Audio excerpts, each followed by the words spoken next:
Hello there, and welcome to Skyrim. Let's get into it. We just got to Solitude last time, so we're just gonna... I don't know, there's a lot to do here. As is often the case when I do these kinds of things.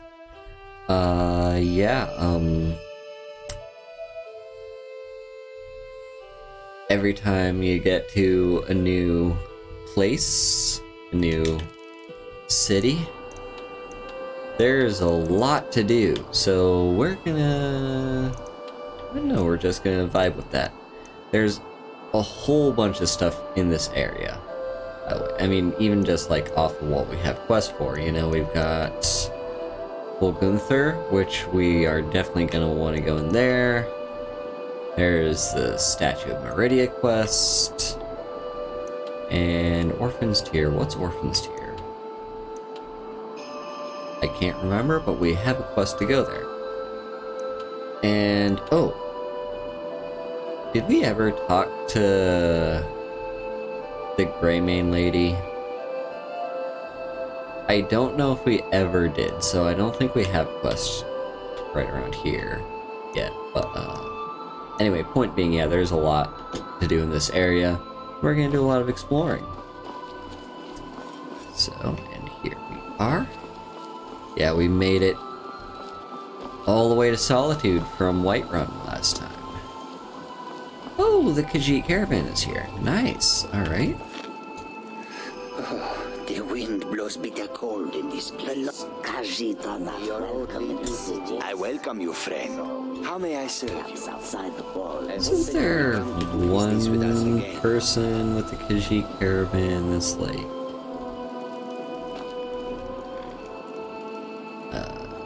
maybe he's not here right Khajiit welcomes you. now. Alright. I guess we could do some selling. Like, I don't know what I have to sell, if anything. But you never know. I've got this, which... most likely I already have the enchantment, but I want to save it just in case. What I could do, though, is... why do I have this Nordic card armor? I'm not sure. Was I looking to maybe compare it to what I currently have equipped? Maybe. I guess for the meantime, I could just sell you a bunch of these. You can take that and these. Yeah, just take all of them. I forgot to put on the Amulet of Zenithar, but it's fine. Nothing around here I want to sell. What about in here? Hello, Dark Destroyer. Yes, this is a pretty well-known game. So, highly recommend it. It is probably my favorite game of all time. Alright, cool. May the sun keep you warm. But now, let's get If inside. you come to Solitude to join the Legion, speak to Rika. If not, just keep your nose clean while you're here, or you'll end up like Rogvir. Once or twice is underestimating it, my friend.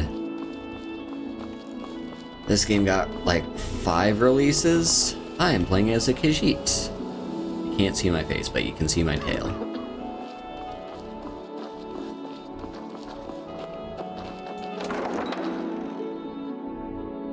So let's find Solitude.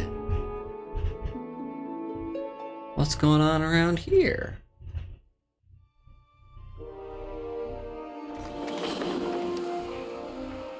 They can't hurt Uncle Rogvir. Tell them he didn't do it. Positions. Sorry, you need to go home. Go home and stay there until your mother Betrayed comes. us. Get on with it! You should tell her that her uncle is scum that betrays thy king. Best she know now, Advar. They're all hard, Vivian. Rogvir, you helped Ulfric Stormcloak escape the city after he murdered High King Torik. By opening that gate for Ulfric, you betrayed the people of Solitude. He doesn't deserve to speak! There was no murder. Ulfric challenged Thorik. He beat the High King in fair combat. Such is our way. Such is the ancient custom of Skyrim and all Nords.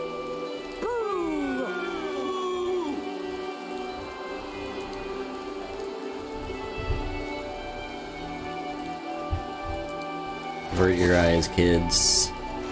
On this day, I go to Sovngarde. Whack.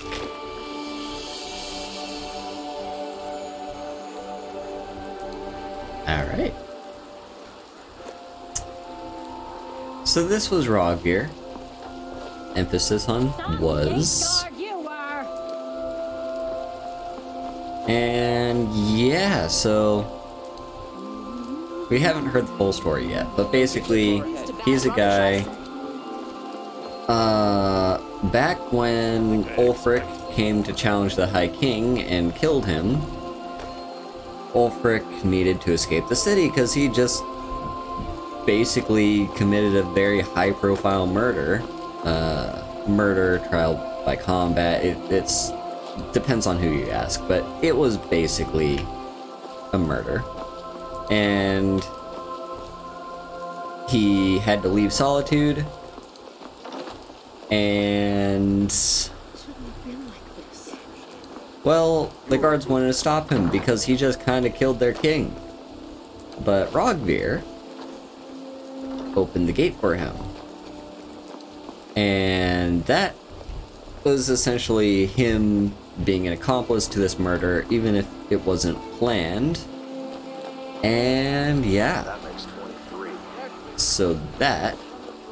23? I've never heard that line of dialogue before.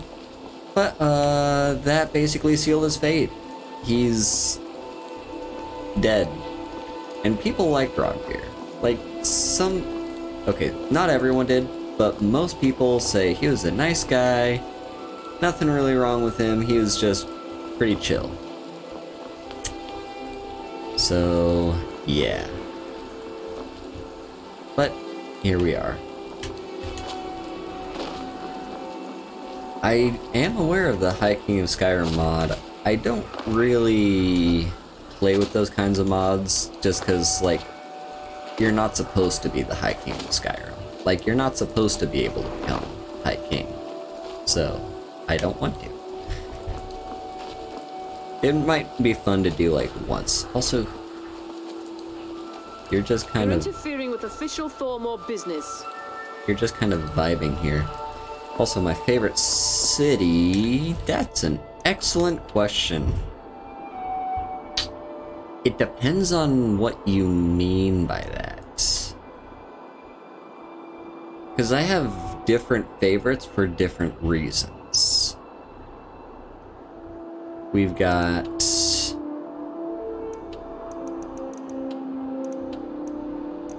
So, my easiest one would be Whiterun, because of its location with the plains and the fact that it's got, like, you know, it's very central, it's very, like... Whiterun is iconic.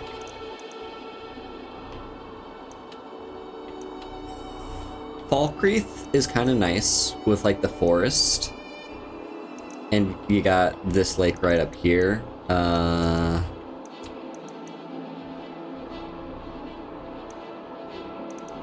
Honestly, not a huge fan of Morthal. Morthal's fine, but I don't know if I'd live there personally.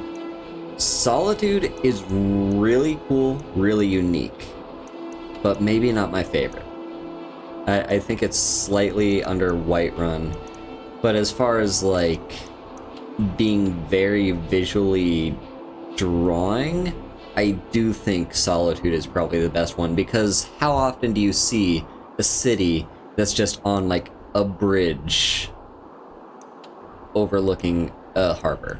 Like, you don't see that very often. Markarth is pretty cool. The Reach is, like, an interesting place because while it's not the most colorful place in all of Skyrim, it's actually pretty dull. Because all you see is just like stone, like gray rocks everywhere. But it's still very visually pleasing, in my opinion. Especially like this valley with the river. I also kind of like Winterhold, just as like very snowy places in like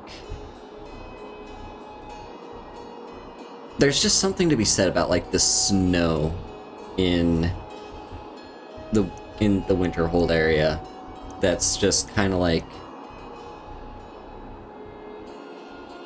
I think it's well done. And of course we got Windhelm. I talked last part about Windhelm and how, was it last part?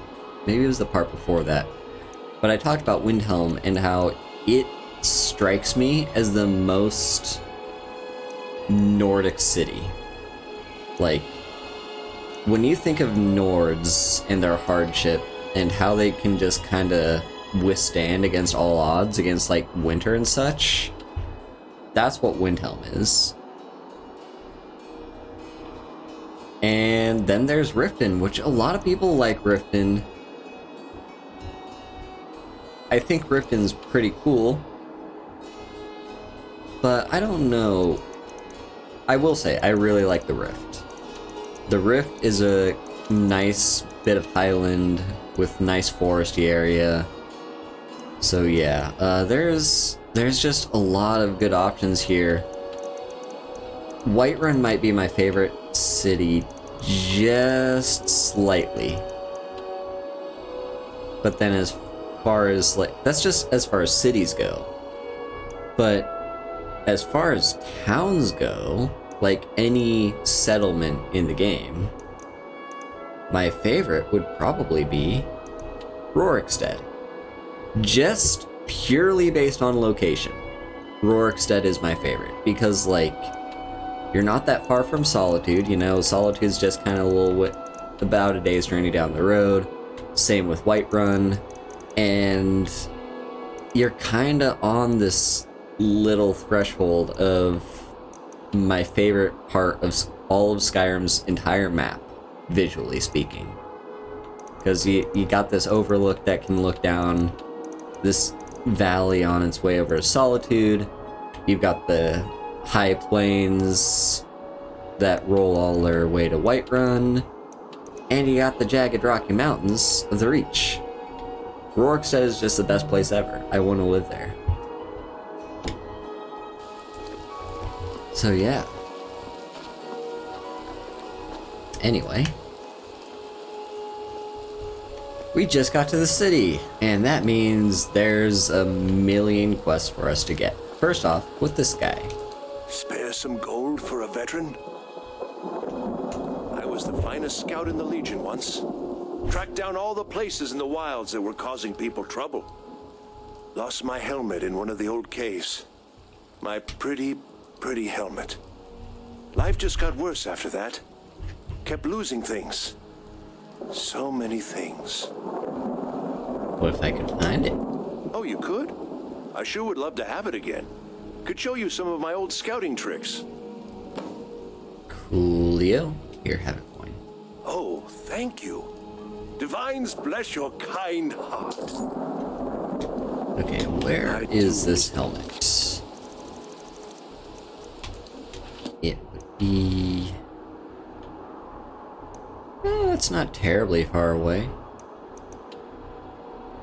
We could maybe go there someday. I feel like we're not going to do everything in this area with just this one stream. We might have to have, like, pick it up again the following stream.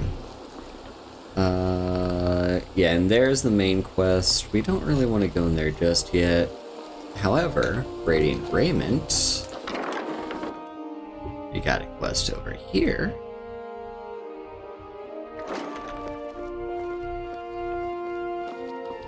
Yeah, Riverwood is a nice place. It's very cozy.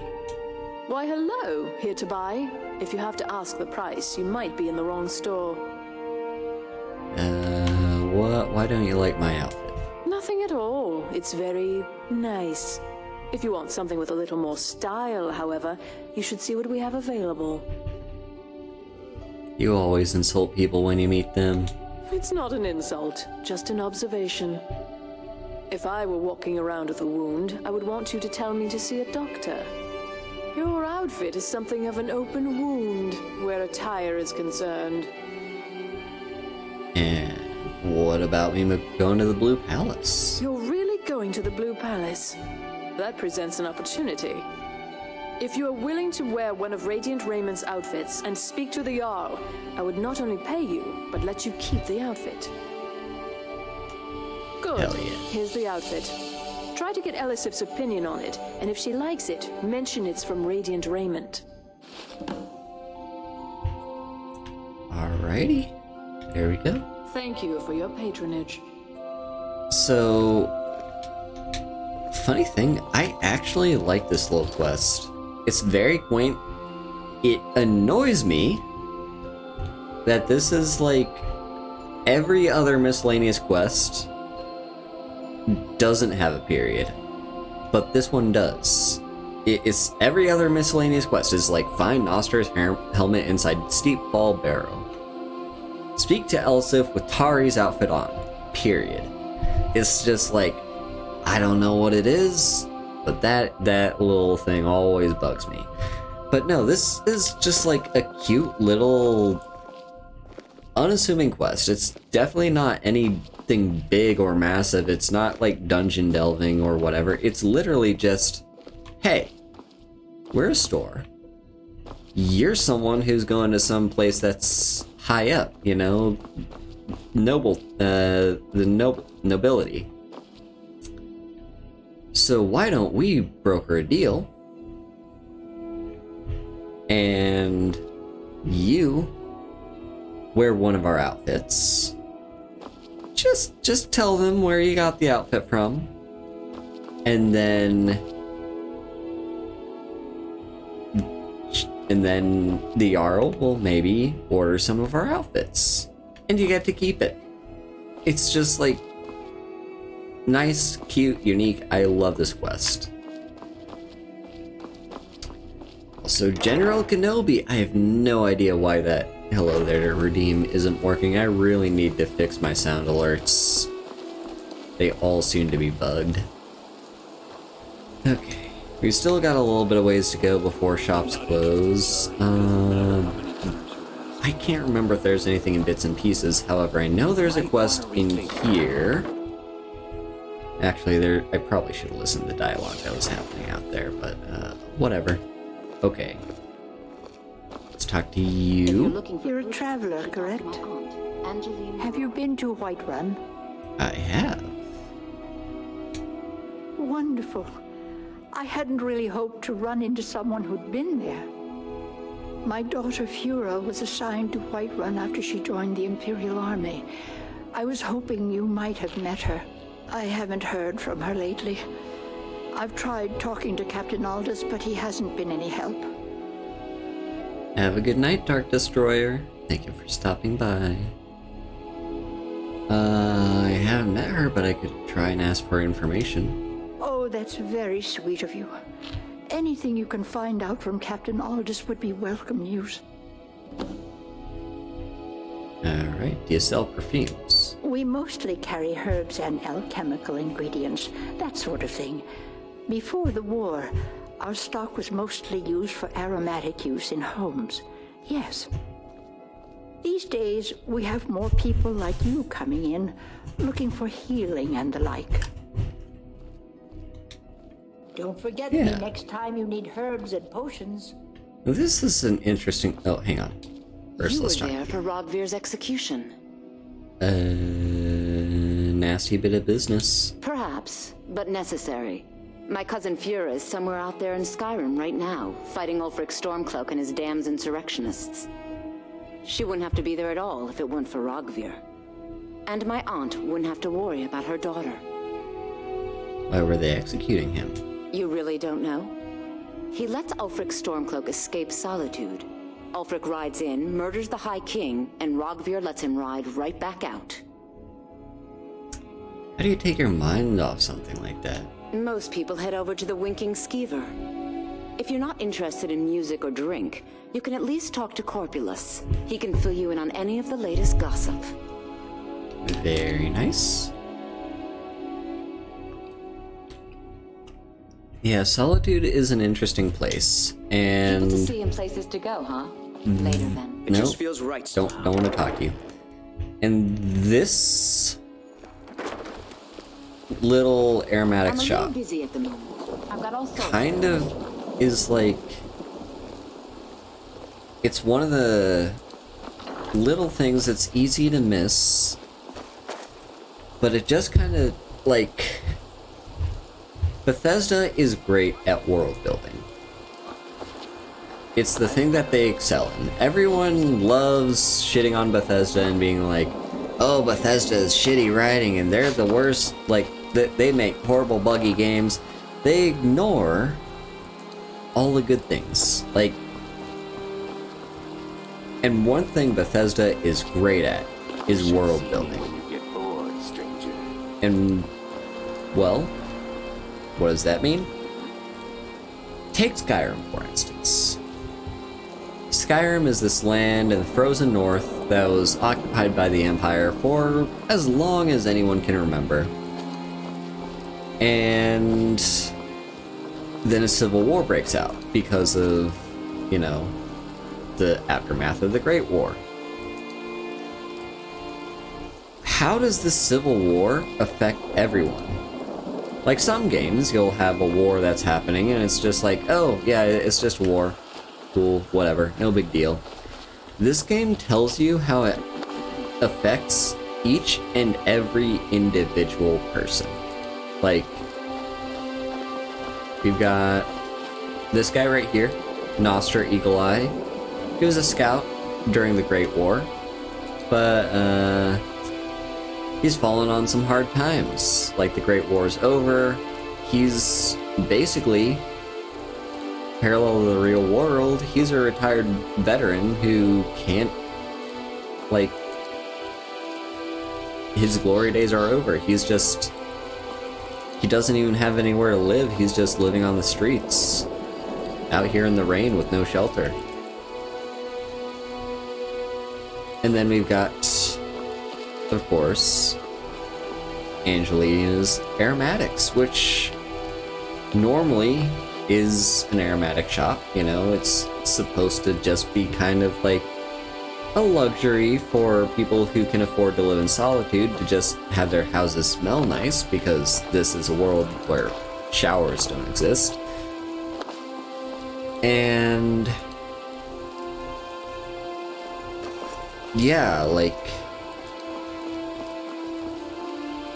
it's just a place where it was supposed to be a luxury. But then the war happened, and number one, I think fewer people can afford to devote resources to luxuries like having your house smell nice. So that drives business away from her original business model. But then, on the other hand, like, it's a business opportunity to sell healing potions to soldiers. So, yeah, like, that's kind of how the war affected this little shop and turned it into more of an alchemy shop. And you can find this everywhere. And take Rogvir, for instance. The thing about the Civil War is, everywhere you go, you're gonna find people who are loyal to one group or the next. And sometimes you'll find people who are neutral.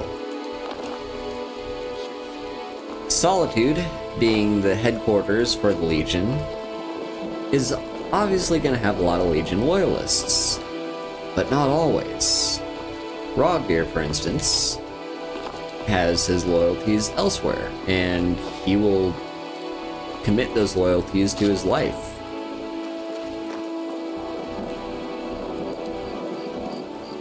like, you can kind of think of it as like sports teams. Here's a real life comparison in my life. My family are Cubs fans. Like, Chicago Cubs, their favorite baseball team ever. And we kind of live in like the middle roads. It's about equal distance between us and Chicago and us and St. Louis. Maybe a little bit closer to St. Louis, but I mean, maybe a little bit closer to Chicago, but still, like, for the most part, it's about the same. And yeah, we're Cubs fans, and we kind of live in an area where it's kind of like equal. You know, you'll find just as many Cubs and Cardinals fans. Cardinals, of course, for those who don't know baseball, being the Cubs' rivals. And they're from St. Louis. Closer you get to Chicago, the more Cubs fans you're going to see. But you're still going to find some Cardinals fans. And you're also going to find White Sox fans, because the Cubs aren't the only Chicago baseball team. And then, closer you get to St. Louis, you're going to find more and more Cardinals fans. But my family we've got family that lives close to, we've got family that lives close to St. Louis, but they're Cubs fans. So, you got this kind of regional conflict where most people's interests are tied to where they are physically and what's close by to them. But that's not always the case. Sometimes you'll find people who have a preference one way or the other, regardless of where they live. Also, one second here, let me check something real quick. Hang on. Also, hello, Ian. Alright, there. Sorry, I just had some Discord notifications that I wanted to clear out. So yeah. By the way, one little thing I've been talking about this like every once in a while, but I finally found a mod that does what I want it to do. So, you know how the NPCs in this game will like walk up to you and say random shit to you when you're trying to listen to dialogue, and it interrupts the dialogue, you can't hear what the other person is saying because you're being talked over by a guard saying, "Let me guess, someone stole your sweet roll." Well, that should no longer be the case, or not permanently so. I haven't entirely removed those types of dialogue. You should see me when you get bored, stranger. I think Jari is an exception, but like this guard right here should be saying a line of dialogue to me right now, but he isn't. He just walked past me without just saying some random shit. Now watch this. Staying safe, I hope. Now he says the line. This mod stops NPCs from talking to you until you're significantly closer to them. So yeah, this should be a nice quality of life. The mod has multiple settings. It has a vanilla mode, because I guess sometimes mods need like to still exist but have a vanilla mode, I guess sometimes, I don't know. But it's got the vanilla mode, it's got close mode, which is what I currently have activated. It's where they won't say anything to you until you're like close to them.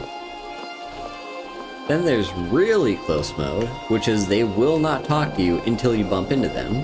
Watch the skies, traveler. And then you've got off, like completely turned off mode, where they will not say anything to you ever, no matter what.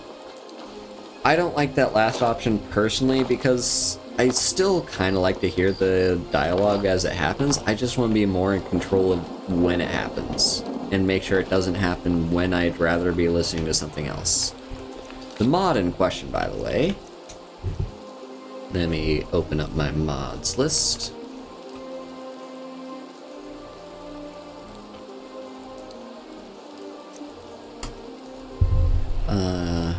Here.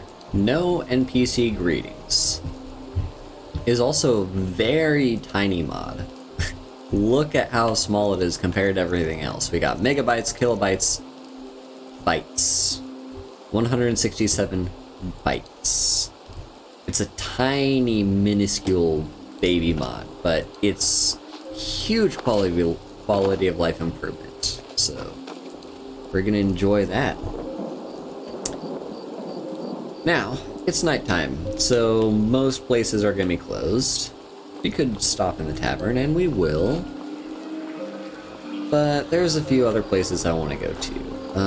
I'm trying to remember where all the quests are in Solitude. There's obviously Jari. He's the one that wants us to, like, do the thing with the lighthouse. I don't think there's a quest associated here. There may or may not be a quest associated with the blacksmith. I can't remember. Then, of course, we got the Legion, and this their headquarters, Castle Dower, I believe, right? Yeah, Castle Dower. This is Legion headquarters. This is where you join up with the Legion if you want to. I don't think we want to join any Civil War stuff just yet, but when the time comes, we will be joining the Legion. The Stormcloaks have some things going for them, I'll admit. Like, the Legion's not great. They're pretty terrible. But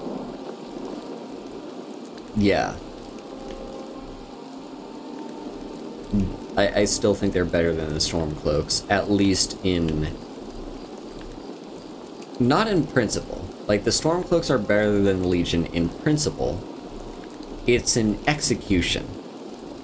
The Stormcloaks have some major issues with their execution of their principles. Legion, on the other hand, is not. Also, look at the fire effect. I love this.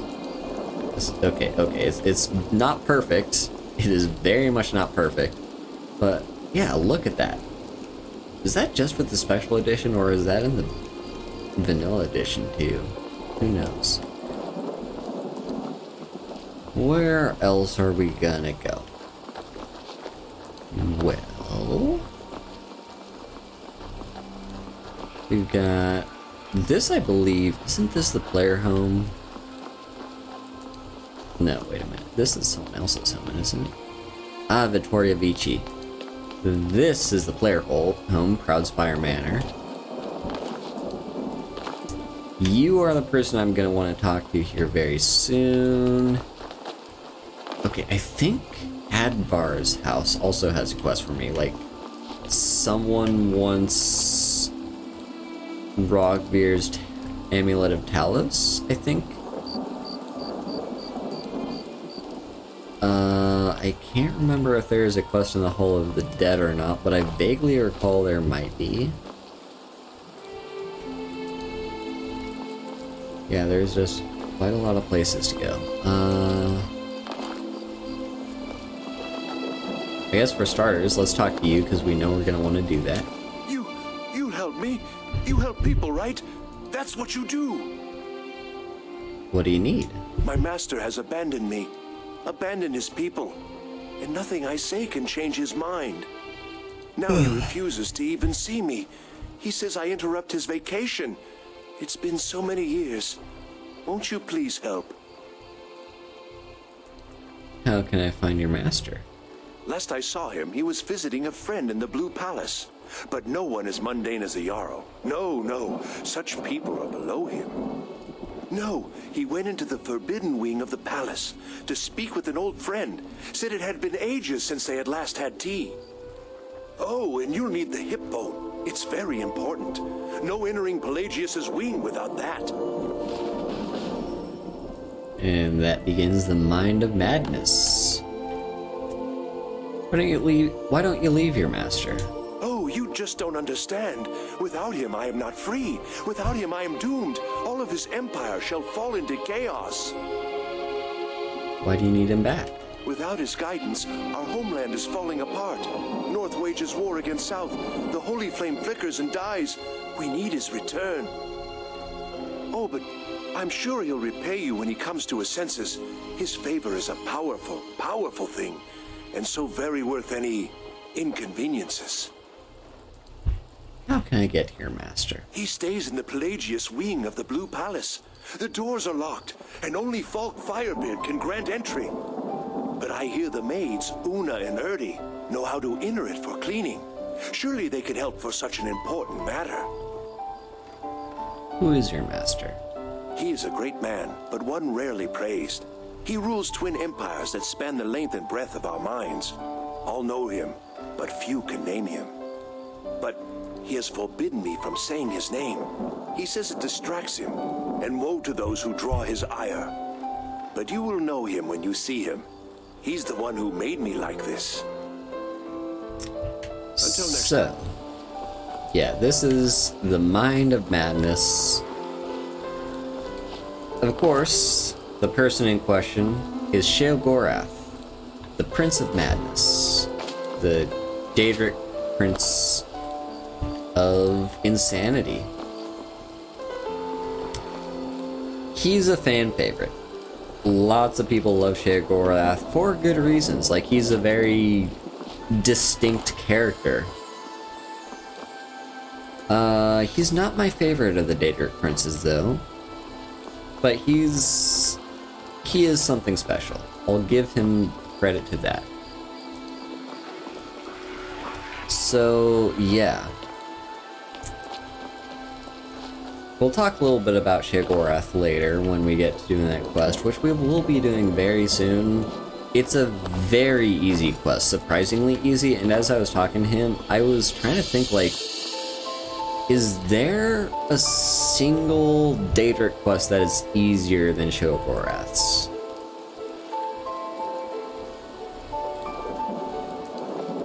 It might be, I want to say Mephala. I can't remember if it's Mephala, but it's the one where you get the Ebony Blade in Whiterun.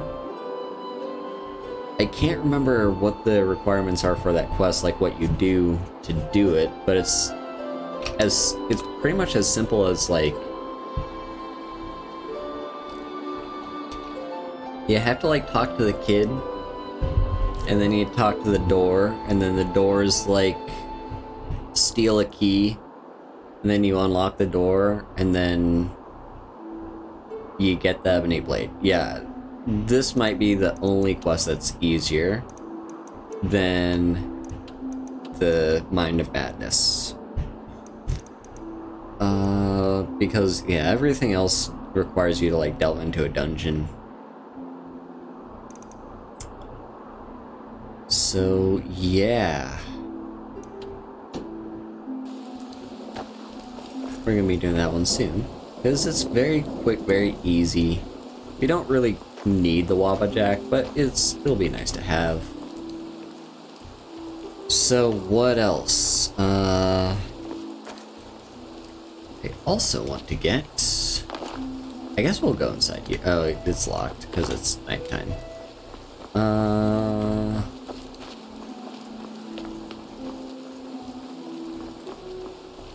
By the way, when I'm checking the time in-game, I know a lot of people will default to this. You use the wait button to see what time it is.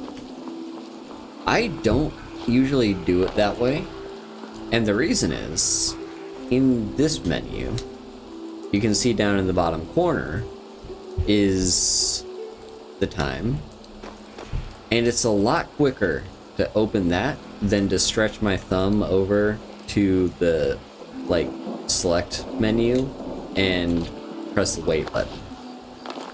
It's just so much quicker to just press B, and there's our character menu. Anyway, here is another location with very important quests. The Bard's College. You don't usually think of this place as a guild, because every other guild, well, it's not a guild. I guess it could be considered a guild, but according to like the in-game stuff, it's not a guild, it's a faction. But like, you don't really think of it as a faction because it's very much just like you have one quest to get in, and then 3 quests after that. And those 3 quests are just fetch quests. So you don't really think much about the Bard's College, but it is a faction. And the rewards for doing the quests are actually pretty significant.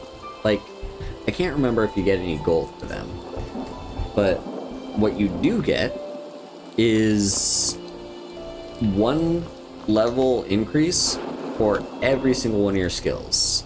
Like, there's 1 person that does level increases for all your magic skills, 1 person that does level increases for all your warrior skills, and 1 person that does all level increases for all your thief skills. So yeah, the Bard's College is very important. Especially if you're trying to like grind up a certain skill like I am with, where's smithing? Yeah, with smithing I'm trying to get that all the way up, but it'll take a while. But if I can do this quest, that'll increase that by 1. But then of course there's also something else to consider when I'm trying to grind up, and that is all the way up here is another Daedric quest. That's one of the more difficult ones to complete, because it requires you to get blood from all sorts of different enemy types, and it's not always apparent where you can get the blood. Falmer blood is probably the easiest, because you know where Falmer are that you can kill, you know, just go into any dwarven ruin at all. But what about the other elf bloods? You've got dark elves, high elves, orcs, and wood elves. And you need all those bloods. And unless they randomly spawn as like enemies in a bandit camp, it's not going to be immediately apparent how you can get it. So, yeah, it's a difficult quest to complete, but when you do complete it, you get 5 whole level increases for every single skill in whichever,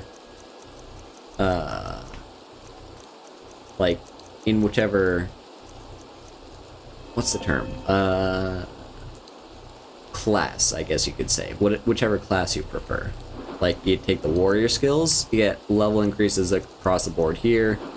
Take the mage skills, you get level increases across the board here. And warrior, thief, you get level increases across the board here. That's not 1 level, that's 5. That is great. It's a great quest to complete basically at any point in the game, but I tend to do it towards like the mid game. I don't want to do it in the late game. The reason you don't want to do that quest in the late game is, let's take a look at my smithing skill. Right now it's level 76. What if my skill level was at 96 and I completed that quest? I would get only 4 level increases out of it, not 5. So you do want to be careful about making sure you do that quest when you have 5 levels to gain. Because if you don't have 5 levels to gain, well, yeah, you're missing out on an entire level. Now sometimes it doesn't matter too much. It's not like Oblivion where it's like gonna be a huge hindrance to your character if you miss a single level. But yeah, it's still a bit of a pain.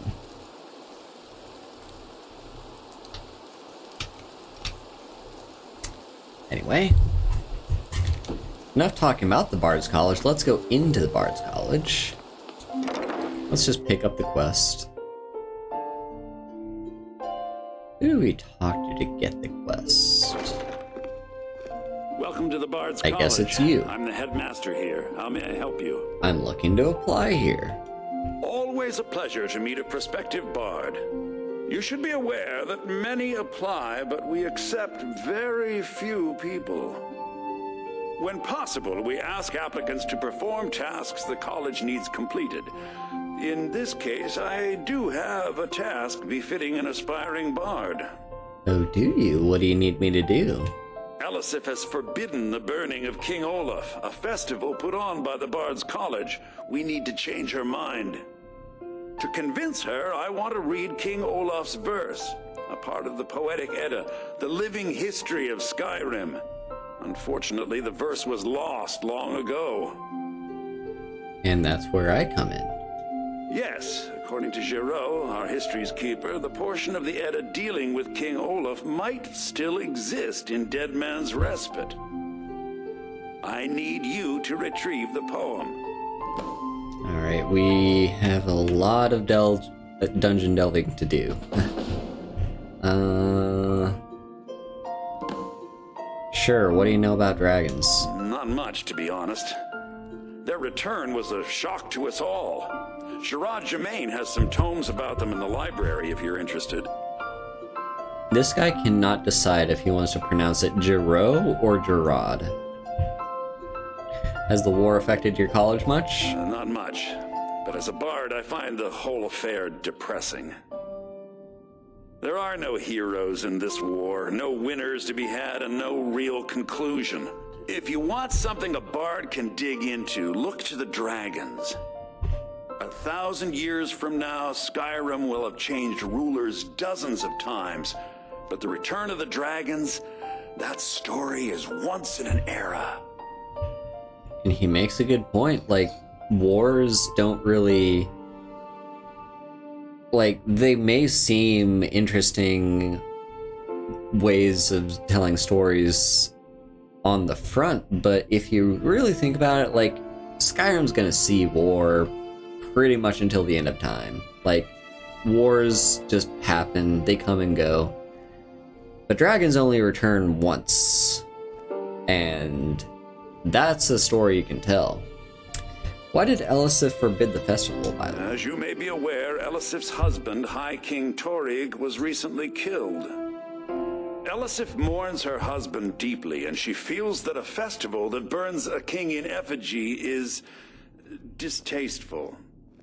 I tried to convince her the festival is many centuries old and celebrates solitude, but I need proof. I believe King Olaf's verse will provide that proof. Yeah, and this is another bit of, like, you know, the burning of King Olaf as a festival that Elisif doesn't really like because she just lost her husband, the king, and she doesn't want people to be burning kings as, like, a thing because she associates it with the loss of her husband. But that's because she doesn't really understand the connotations behind the burning of King Olaf. Like, if she had the context, she would be a little bit more okay with it. What is the Poetic Edda, by the way? I think Giraud here would give you the best explanation of both it and the history of King Olaf's verse. You should speak to him about it. Okay. I wish you luck in finding the verse. I guess we'll talk to Giraud or Gerard or however you feel like pronouncing his name at the moment. I don't think there are any skill books in here, are there? But there are some really cool books in this library. Like, if you... A lot of these books may seem like just part of the background. actual thought was put into putting together this library, and there are some unique books in here. Like, books that you just don't see everywhere. Okay, Jero, where are you? There you are. Good to meet a prospective bard. Bjarmo says you could tell me about the Poetic Edda. He's sending you after King Olaf's verse, then. That's good. We shouldn't leave it lying around now that I figured out where it is.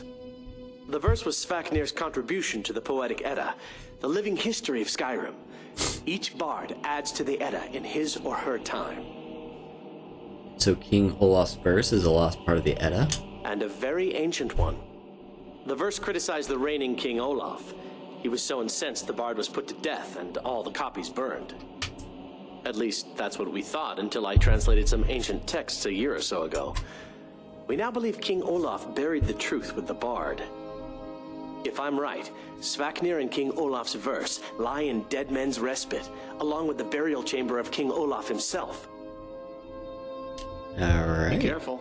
You might find more than just King Olaf's verse in Dead Man's Respite. Nah, it's just a book. There's clearly nothing else in there. The Bard's College is very interesting, and I'm glad that they exist in Skyrim. Bards are essentially the historians of this world. Like, they're the ones... You don't often think of, like, Skyrim with its warrior, like, with its warrior culture and, like, all the, like, Nords that are all, you know, just love fighting and love using swords.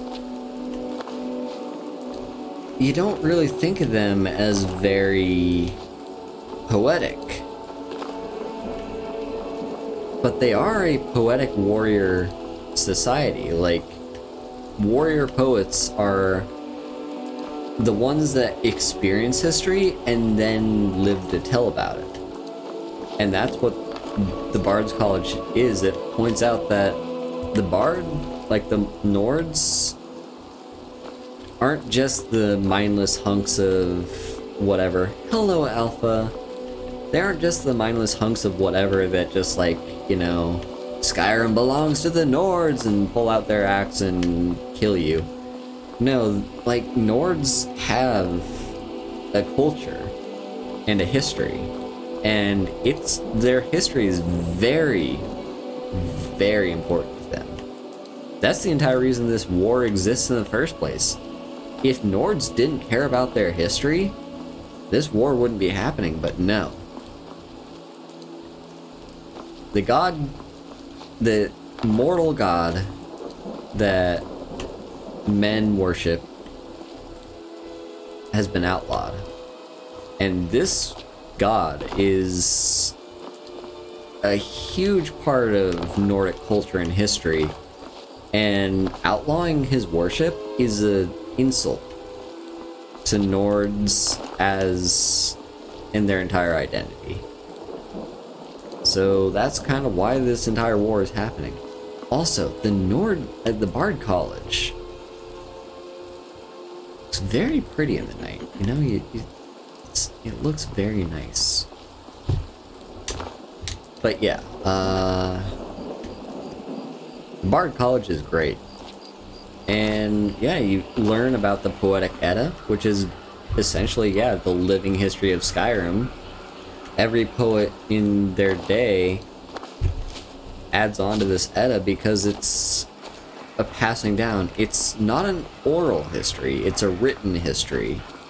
But every person adds on to it in their own time. And sure, it may not necessarily be 100% accurate because these aren't peer check sources. But each little bit has its own truth to it, you know? And that's the thing, you know, yeah, like, even if something is fabricated, there's truth in lies. And that's the brilliant part of the Bard's College, you know? The Bard's College is pretty cool. Anyway, I I think I picked up the majority of, like, the side quests here in Solitude. There's, like, one last person. We still have to talk to Jari. But, oh, hang on, I'm lost. It's dark. I can't see. Here's the Blue Palace. Now, it is 4 a.m., almost 5, so Elisif isn't going to be awake just yet. But... okay, first thing... oh, hang on. Look at this. Ask Aldous for information about Angeline's daughter. Period. Like, when these side quests were made, was just whoever's job it was to write them into the game, just, like, were they not aware of the fact that other people weren't using periods? I'm not sure what's going on here.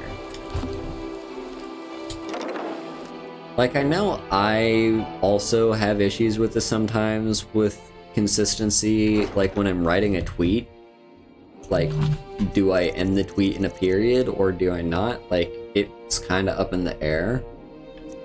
But still, like, it feels wrong. Anyway, let's drop the save. Also, I guess we can deselect that for now. We'll come back to it later when we remember. Let's see here. So we could talk to him, the steward, or we could talk to one of the maids.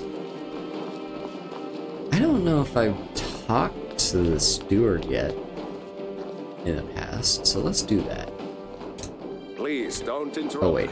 Where to you unnatural magics are coming from that cave? There are strange noises and lights. We need someone to investigate. Then we will immediately send out a legion to scour the cave and secure the town. Hafengar's people will always be safe under my rule. Your Eminence, my scrying has suggested nothing in the area. Dragon Bridge is under Imperial control. This is likely superstitious nonsense.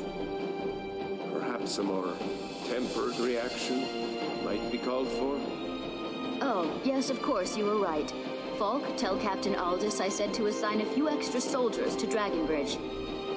Thank you, young Elisif. But about the cave? I will have someone take care of the cave as well, partners. Rest easy. You're dismissed. Alright, just that little cutscene there. And here you can see a little bit of some of the problems with Elisif's reign, because... so right now, there is no High King of Skyrim, but... like... some people believe Elisif should be the obvious decision, because, like, you know, her husband was the king, and he's dead, so... who to replace him but her? But she has shortcomings as a ruler, because if you think about it, like, with that entire interaction that we just saw, some person came up to her court and was like, hey, there's a cave and we got problems, we need you, like, we need help with this cave, I don't trust it. And Elisif was just like, oh yeah, I'll send an entire legion immediately to go and help you. Like, she didn't even think to do anything about it. She was basically just being, you know, a yes man or yes woman in this case, you know, just... you could kind of think of her as like the player character in a lot of these games. Also, I never saw that staff of Mage Light. Yeah, like, the player character doesn't really think of the long-term consequences of anything you do. You know, you'd be like, oh, there's an issue? Sure, let's send an army to go and solve the issue. But it's like, can you afford to devote those resources? Is this supposed to be a reaction to every little tiny thing that people come to your court with? Like, oh, so-and-so has been pulling my daughter's hair, well, I will go and send the guards to arrest her. It's like, no, that's not ruler behavior. The ruler has to think a little bit more cautiously about her entire realm, not just, like, trying her best to please each and every individual person. Now, this doesn't mean that she shouldn't,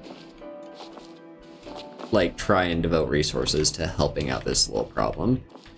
But her first reaction probably shouldn't be, we're gonna send an entire legion of soldiers to go and deal with it. Like, that's not what a ruler should be doing. And so she has to heavily rely on her court wizard and, more importantly, her steward, and maybe some of her thanes too, but mostly her steward, as, like, her conscience. Because she's gonna act very irrationally when it comes to being a ruler. She needs other people to make those decisions for her, kind of remind her, we don't have an entire legion to go and investigate a cave. Like, you might say this to please the citizens, but you're making commitments that we can't make. So this is Elisif's problem as a ruler. Like, she wants to be a people pleaser, but she will often make promises that she can't keep just because she believes that, just because she has the power to make those kinds of promises. Anyway, let's talk to Fall before we bother with her. Do you have business with the court? Now, let's also pick up this quest. You mean the Dragon Bridge issue? I'll be honest with you, I was planning to let that go. Varnius is a bit jumpy at the best of times. There have been reports of weird happenings near Wolfskull Cave. Travelers disappearing, odd lights. I suspect wild animals, or perhaps bandits.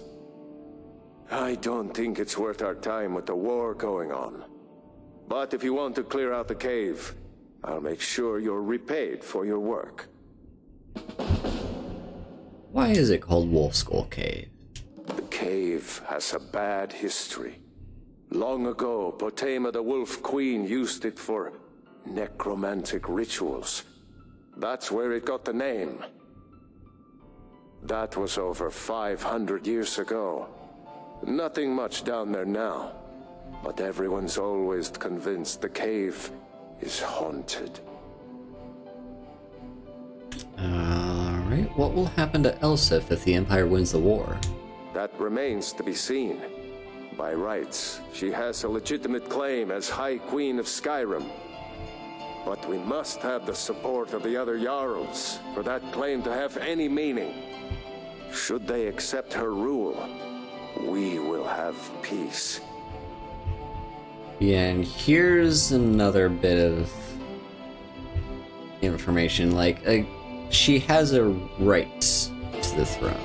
Like, just by direct lineage for how the throne is supposed to be handed over, she has that right.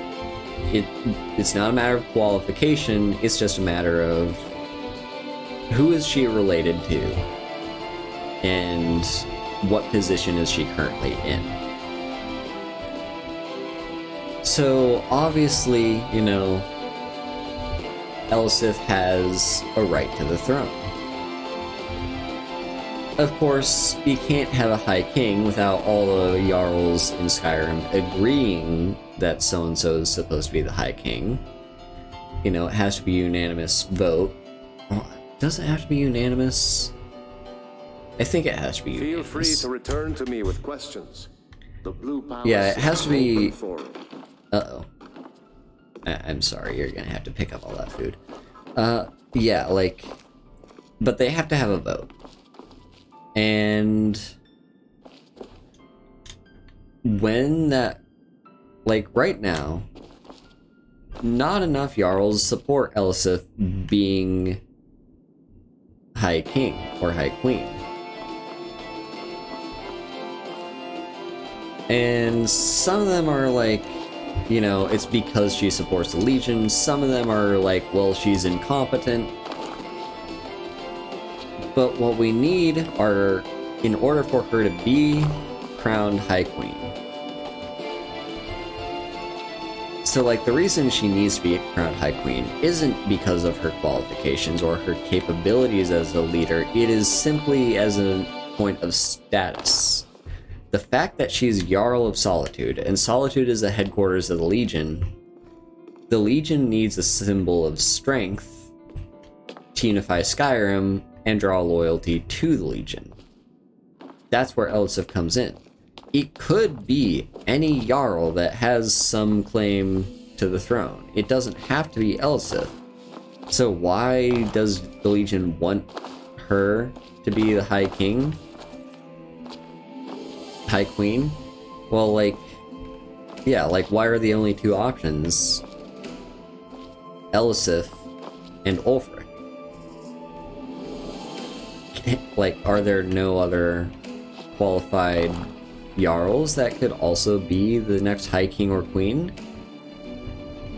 That remains to be seen, but there are no other significant Jarls that need to be on the throne. Because if any Jarl other than Elisif ends up as the next High King or Queen, the Legion loses out, and they're already weak enough as it is, having their entire empire crumbling around them. Like, you need to understand this. It is not just the Civil War and the aftermath of the Great War that the Legion is crumbling. The White Gold Concordat not only outlaws Talos worship, it hands over chunks of Legion territory to the Aldmeri Dominion. Like, the Aldmeri Dominion, like, the Legion has completely lost significant swaths of land when the war ended. They're crumbling. Like, they are barely hanging on at the threads. So if they're gonna survive, they need loyalty. And Elisif is the best way to get loyalty. On the other hand, Ulfric is the only person challenging the position of High King. And that's why we have this war, because Ulfric wants to be the next High King of Skyrim, and he also has a right to it. Why does he have the right to it? Well, he murdered the former High King in fair combat, and as Nordic customs go, that is also his right. Like, if he was just a commoner, I don't think he'd be able to do that, but because he was already a person of significance and status, he can just go up and challenge the High King and win one-on-one combat to win that right to be the king. So yeah, we've got our two choices, and basically when the Civil War ends, what the Legion wants is, it doesn't care about competent leaders, as is shown by the fact Elisif exists. The Legion wants loyal leaders. And so it's gonna be throughout the duration of the war, and when the Legion wins cities over, it's gonna be dethroning the kings, the Jarls that are loyal to Ulfric, and installing Legion puppets. People who are loyal to the Legion regardless of if they're good at their job. By the way, just as I'm wandering around here, it kind of annoys me that the symmetry is off in the Blue Palace. Because right here, it's very symmetrical. You know, you come in, everything is very symmetrical. And then you got the spiral staircases, which again, perfect symmetry. Like, you got the wings on the end, you got either staircase, you could choose one or the other. And you come up here, and the throne is over there. And here's the carpet to walk up to the throne. It is slightly off center, and it kind of annoys me. Whoever planned out the Blue Palace needs to be fired. Anyway, let's talk to you about the next thing. I am the Jarl's steward. If you have court business to tend to, you talk to me. Does Tullius respect Elisif? Of course he does. What sort of a question is that? Maybe you've been listening to Eriker. There's been loose talk among some of the Thanes, and I suspect he's the cause of it. You'll pay those rumors no heed if you wish to retain your welcome in this city. She may be young, but Elisif is the Jarl by right. And here in Skyrim, if nothing else, we respect the traditions of our fathers' fathers. You do well to remember that. Yeah, so Falk is very loyal to Elisif. Open forum. Regardless of her qualifications, regardless of the fact that she doesn't seem to be good at being a ruler, he's still loyal to her because tradition states that she should be the ruler. And so yeah, he doesn't really care about her qualifications, he just cares about who she is. And yeah, he will just be loyal to her regardless. The Jarl is not to be disturbed with common affairs of court. You direct those concerns to me. I need to get in the Pelagius wing. Absolutely not. That wing has been sealed for hundreds of years, and for good reason. They say the ghost of Pelagius the Mad still haunts it. Ghost or not, there are reminders of his dark rule that are best left buried away. Please, feel welcome in the Court of Solitude. I was hoping we could talk him over. I don't talk to him much about getting in the Pelagius wing. Alright, guess we're gonna talk to one of the maids then. And here's the cook, by the way. Folks at court won't admit it, but Sibyl Stentor scares us all to death. Anyway, let's talk to one of the maids, I guess. We've got just both our maids here. Una. Watch your feet. We just clean there. I need to get in the Pelagius wing. Not in your life. It's dangerous in there, and Falk doesn't even like me and Erdy going in every year to clean out the spiders. Falk asked me to check it out. If you really want to, just be careful of the ghost. He snuck up on me once and scared me sick. It took a week for me to feel better. If Erdy caught me chatting, I'd never hear the end of it. Was that a bug that my speech skill increased? Need something? Because either this was treated as a speech check without it being actively displayed as a speech check, or it was intended as a speech check, but it wasn't displayed as one, or maybe it's just a guarantee, just talking her over is a guaranteed win, but it gives you speech increase anyway? I'm not sure. Anyway, let's head into the Pelagius wing.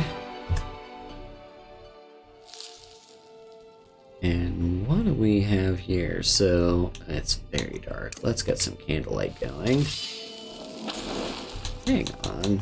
Give me the shield. Alright. Yeah. So, we've got lots of cobwebs. Basically, yeah, this entire wing has been closed off. No one's allowed in or out, but no one's allowed in the first place. And here is a purple butterfly in a jar. I don't remember that being a thing. And yeah, just very abandoned. So, why was this place abandoned?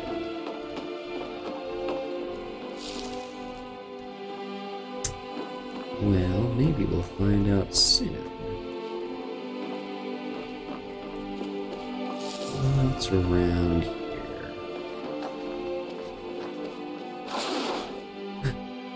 What was that? Oh!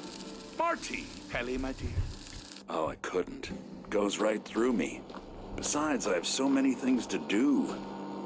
So many undesirables to contend with. Naysayers, buffoons, detractors. Why, my headsman hasn't slept in 3 days. You are far too hard on yourself, my dear, sweet, homicidally insane Pelagius. What would the people do without you? Dance? Sing? Smile? Grow old? You are the best septum that's ever ruled. Well, except for that Martin fella. But he turned into a dragon god, and that's hardly sporting. You know, I was there for that whole sordid affair. Marvelous time. Butterflies, blood, a fox, a severed head, and the cheese to die for. Yes, as you've said countless times before. Harumph! Well then, if you're going to be like that, perhaps it's best I take my leave. A good day to you, sir. I said good day! Yes, go. Leave me to my ceaseless responsibilities and burdens.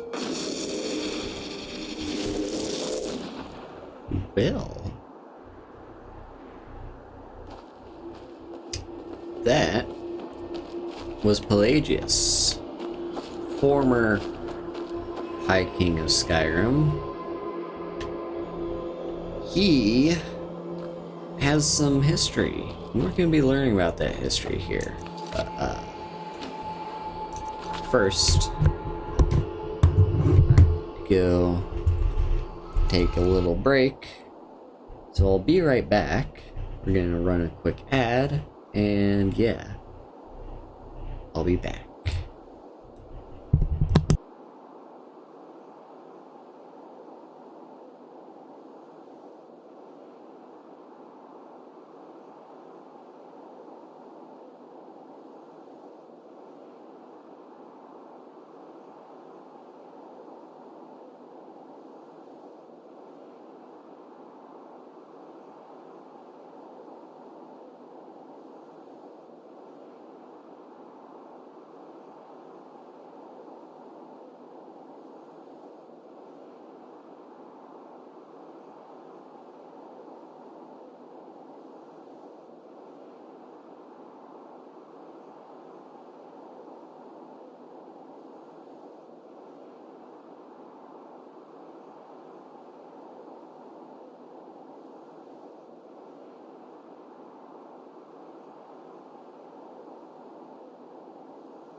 And I'm back.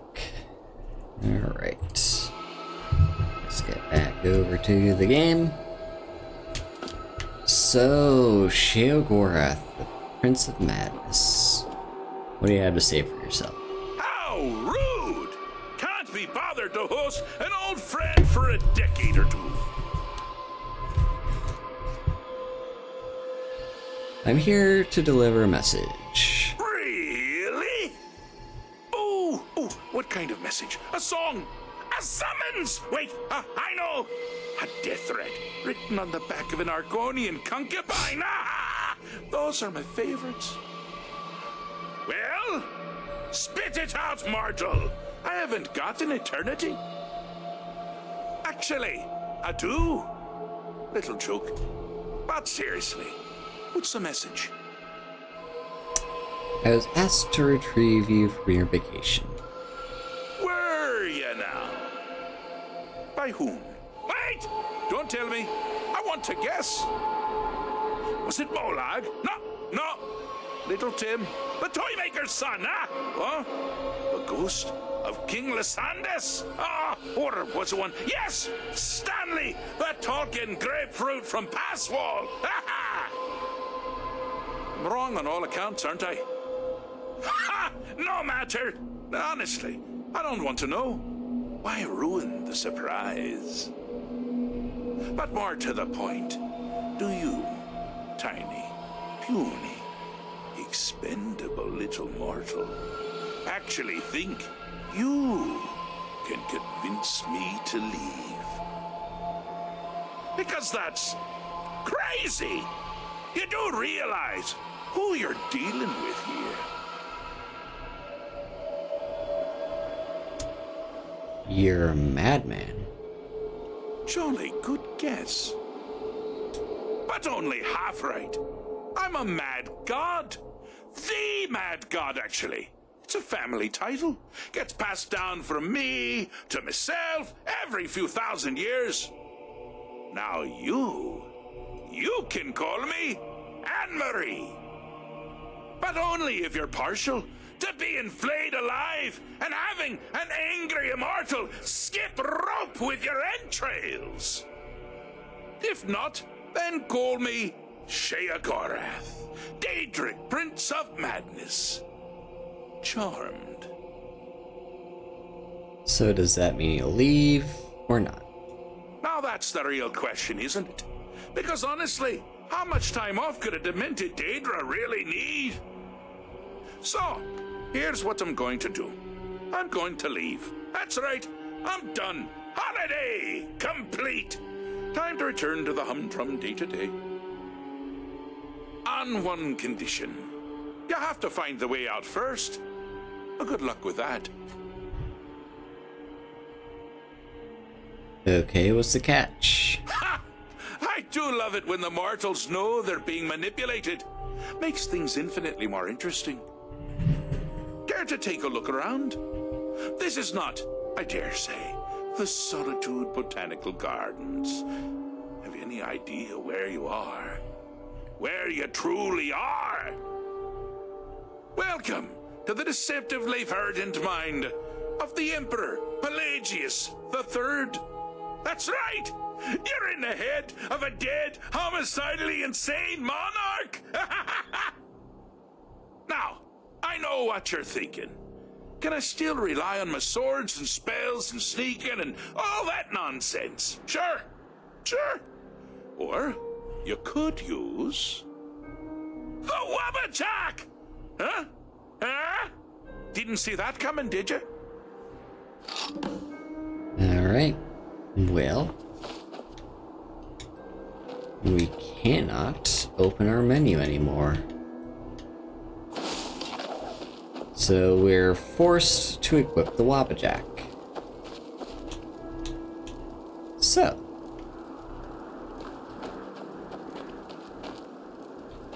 Sheogorath is an interesting person. Or god, I guess you could say. He's got great voice acting. For some reason, they decided the Daedric Prince of Madness needs to be Irish. But yeah, Sheogorath is very fascinating. He rules the Shivering Isles, which is split between dementia and mania.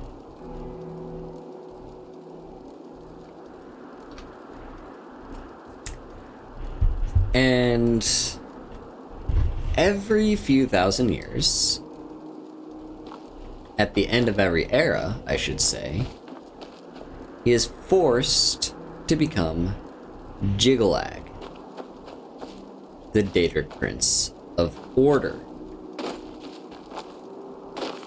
Now, what does that mean? Well, actually, he wasn't always the Daedric Prince of Madness. In fact, he used to just be Jiggalag. So why did he become Sheogorath? Well, he was cursed, or forced to become Sheogorath by the other... I'm busy doing the fish stick. It's a very delicate state of mind. He was forced to be Sheogorath by other Daedric princes. Now, I don't know off the top of my head who. Maybe everyone was involved, maybe it was only a few of them. But he was forced to become the Daedric Prince of Madness. And now, he can only become Jiggalag at the end of every era. So, Jiggalag comes back, and you may think, oh, well, that's a good thing, right? Like, the Daedric Prince of Order can come back and, like, oh, what the hell? What? What's hurting me? But yeah, the Daedric Prince of Order, obviously him returning's gotta be a good thing, right? Well, no. Now, people who have played Oblivion and played the Shivering Isles DLC probably know this a little bit better than I do off the top of my head, but Jiggallag's return was not a good thing. He, in fact... The problem is, we're still talking about a Daedric Prince. We're not talking about some benevolent god that is, like, you know, all...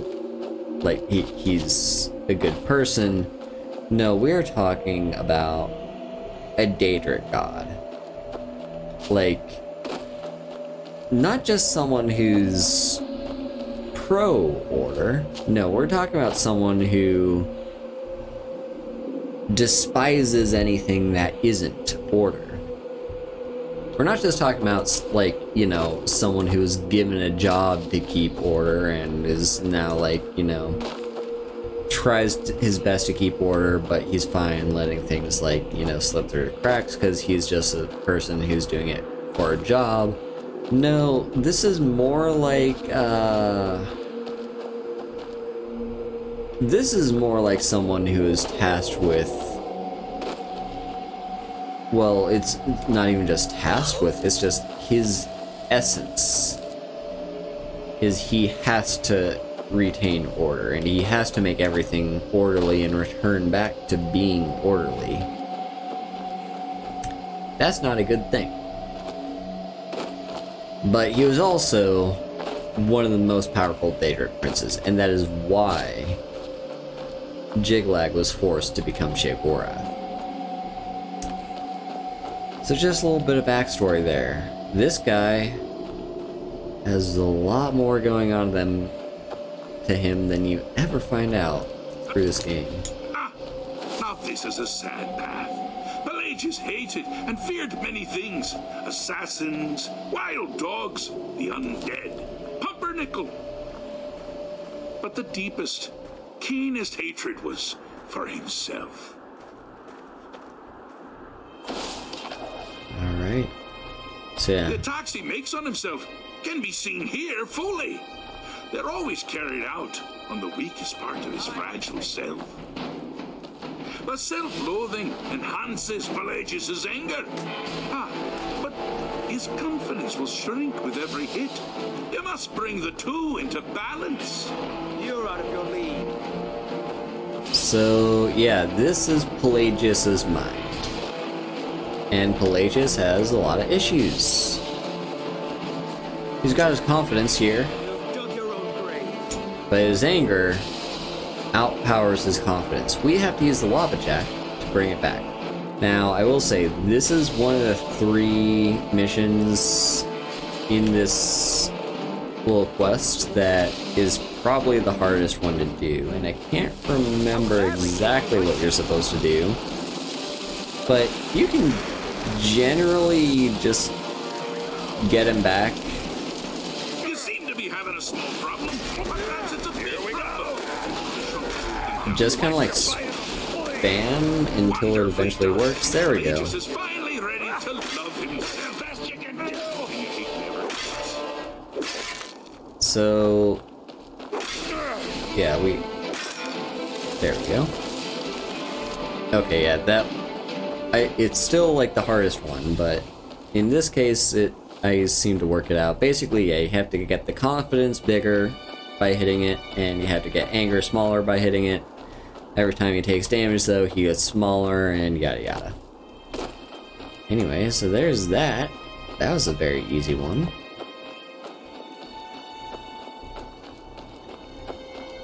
Now, let's bring it back here. So, a little bit more information about Sheogorath. Here's something a lot of people love to bring up every time you do this quest, and you hear it so often that it is basically just like seared into your mind. And that is, well, this character you see right here is in fact the main character that you play as in Oblivion. And you know, and you can pick up that information from like all the little things he says in the dialogue from this quest. I'm not gonna talk about that part too much because, well, that's kind of like, it's been talked to death. Like, so many people say this about him. So many people say, oh, this is the hero of Kvatch, the person you play as. So that's a bit of a misconception. And that's what I'm going to talk about here.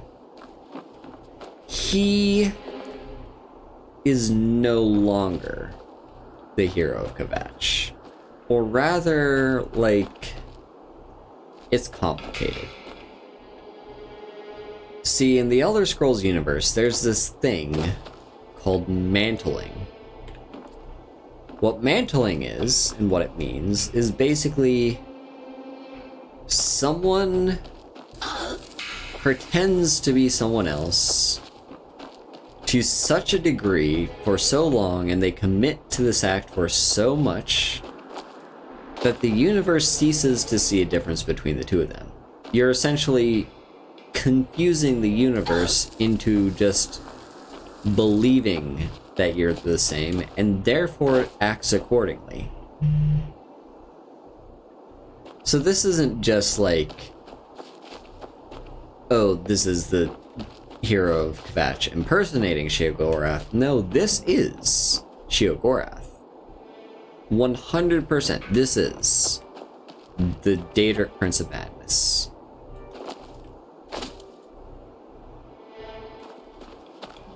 Kind of, if you think of it, it's like you have, if you think of like, you know, a Photoshop project, right? And you've got your multiple layers, and then you can merge layers. That's kind of what the process of mantling is. You know, you layer yourself over the top of the other person, and then you eventually merge those layers so two people become one. This, by the way, is not the first instance of mantling in the Elder Scrolls. Mantling is, in fact, what happened with Talos. Like, that's what happened when Hyper Septim becomes Talos. It's a instance of mantling. Now, I don't know too much about that, and I may need to read up on it a little bit more before I can talk about that in huge detail. But yeah, the Daedric Prince of Madness is a mortal who mantled to become the Prince of Madness, because there was none. Like, there was a vacuum. He turned into Jiggalag, and you had to defeat Jiggalag, and in doing so, you defeated Sheogorath, because they were the same person. So now there's no one to rule the Shivering Isles except you, the hero of Kvatch. I see you've been minding your own business. So, how's the mind business? Because the universe needs a Prince of Madness. If you have this kind of power vacuum, we're not just talking about, like, not having a king. We're talking about not having a god. So yeah, someone needed to mantle Sheogorath, and that's what you do as a hero of Kvatch. You become the new Sheogorath. But after time, over time, you, in the process of mantling, act and behave and think as Sheogorath. And throughout that entire duration, the universe is like, oh, you're trying to be this person. And this is a person that no longer exists, but this is a person that the universe needs to exist. So we're gonna make you fill that role. And so you act like the god enough to where you eventually become the god. And that's what happened here. The person you're looking at once was the hero of Kvatch, but that's no longer the case. The hero of Kvatch is, you know, a hero in history, person who saved the world from being invaded by Molag, no, not Molag Bal, Mehrunes Dagon. So yeah, hero of Kvatch, good person, saved the world. But who has a more powerful presence in the universe?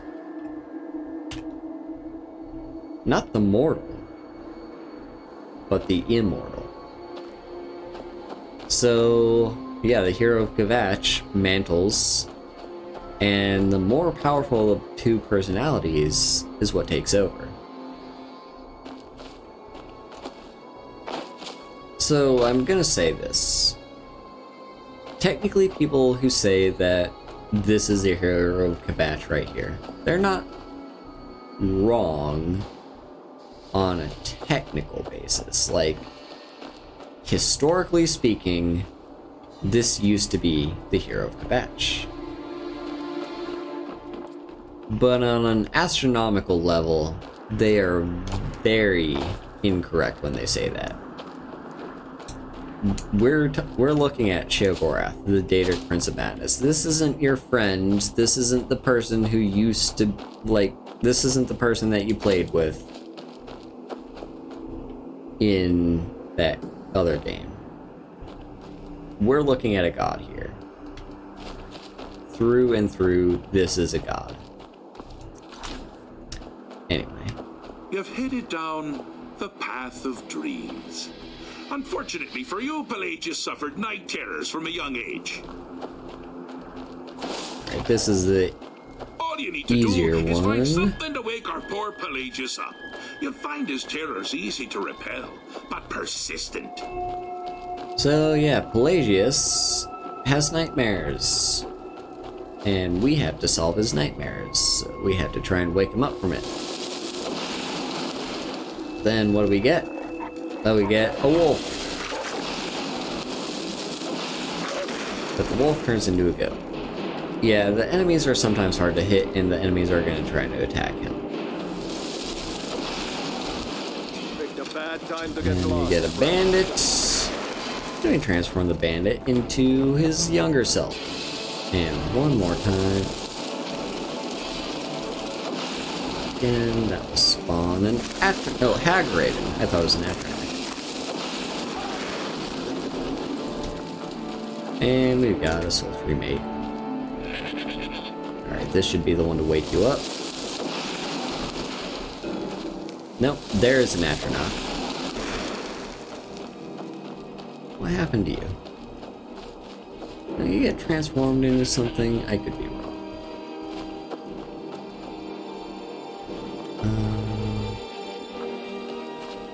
Oh, you get transformed into a fireplace. Alright, and then... Ah, yes, a dragon priest. Now, that's something to crow about. With Pelagius up and about, you're moving right along. We'll both be home in no time. And the dragon priest becomes a chest that we cannot interact with, unfortunately.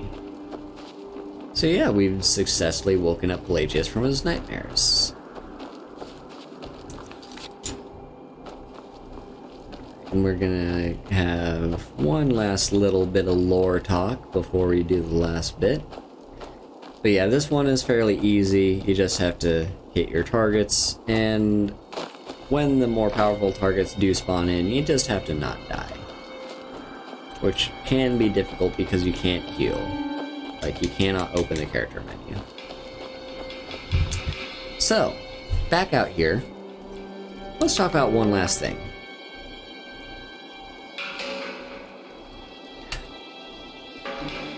Who is Pelagius?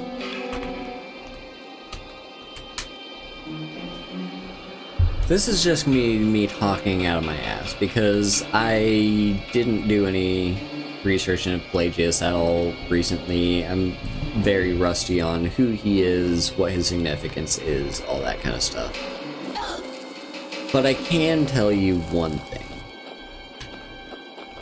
which is he's a troubled person. A lot of people view him as a tyrant, and I think, well, like, here's the problem with that. It's a bit problematic to view him like that. Because we're talking about someone who very obviously has issues. Like we saw going down here, you know, his anger beats up his self-confidence. Like, he is a person who dislikes himself. He's also a person that suffers from night terrors. Pelagius, we need to talk about a little something here, so pull up a chair. We do have a little bit of ableism going on in this questline. And Sheogorath as a whole. We're talking about mental illness. We're talking about mental health, your own mind, which can sometimes be a prison. And then those people are viewed as bad people. And it's there's a bit of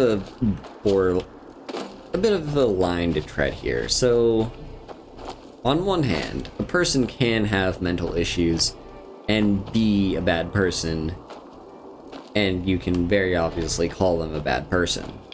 They're not a bad person for those mental issues they have. They're a bad person for other reasons. But some people can't separate the two. Some people see the bad things that this person does and also sees their mental issues and therefore says, well, someone with mental issues is therefore clearly not to be trusted because they are a bad person inherently, because I have this association with a person that has mental issues being a bad person. So therefore people with mental issues must be bad people.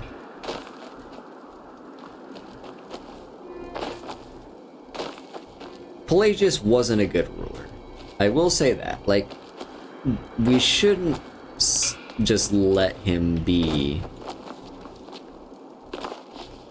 Like, he's not the sort of person we wanted to be in charge. He did do a lot of bad things during his reign. So don't get me wrong on that. It's just, we need to have this kind of discussion of, like, just because he's a person who suffered in the realm of mental health, like, we need to have a bit of a talk, which is that they shouldn't disqualify him from being a ruler, but it also shouldn't give him a free pass to do whatever he wants. Like, this is why we need resources. We need people who can help. You know, this is a person who needs a therapist. A person with history of dark thoughts, of self-harm, of night terrors, and as we will soon see, abuse, because his mother was not a kind person to him. He had a bad childhood, and this is the person who later ended up being a ruler of Skyrim. Actually, he was an emperor, right? Emperor Pelagius. He was emperor of, like, the entire Cyrodiilic Empire, or was it the Skyrim Empire at the time? I can't tell, but he was an emperor. Yeah, like, that's just a little thing I have to say is, like, we got this guy who very clearly had issues, and very clearly caused problems for a lot of people by being in charge. But we need to try to find line here and keep in mind that that shouldn't disqualify him from being a ruler, but he also shouldn't be let off the leash entirely. We need to have a middle ground here where his mental health needs to be treated with respect and treated as something that needs attention. But we shouldn't ostracize him for it either, no. So, yeah. Also, I do think a lot of people that will look into the history, and I'm talking people in this world of Skyrim and the Elder Scrolls, people that look into the history of Pelagius will just see him as a tyrant, like, see him as an awful ruler that hurt a lot of people, created a lot of issues for the realm. They don't know that he suffered. They just see him for what he was on the outside. They don't know the demons that he's fighting on the inside. So, yeah. Just a bit of statement. Anyway, let's continue with the quest. Oh, good choice! Well, good for me. I find everyone being out to get you so terribly entertaining. You might find it less so. You see, Pelagius' mother was, well, let us say, unique. Although I suppose, in the grand scheme of things, she was fairly average for a septim. That woman wielded fear like a cleaver. Or did she wield a cleaver and make people afraid? I never get that part right. Oh, but she taught her son well. Pelagius learned at a very early age that danger could come from anywhere, at any time, delivered by anyone. Yeah, so Pelagius' mother was a person who, like, had an iron fist and needed to show. Simpleton. Use your wabacha, then a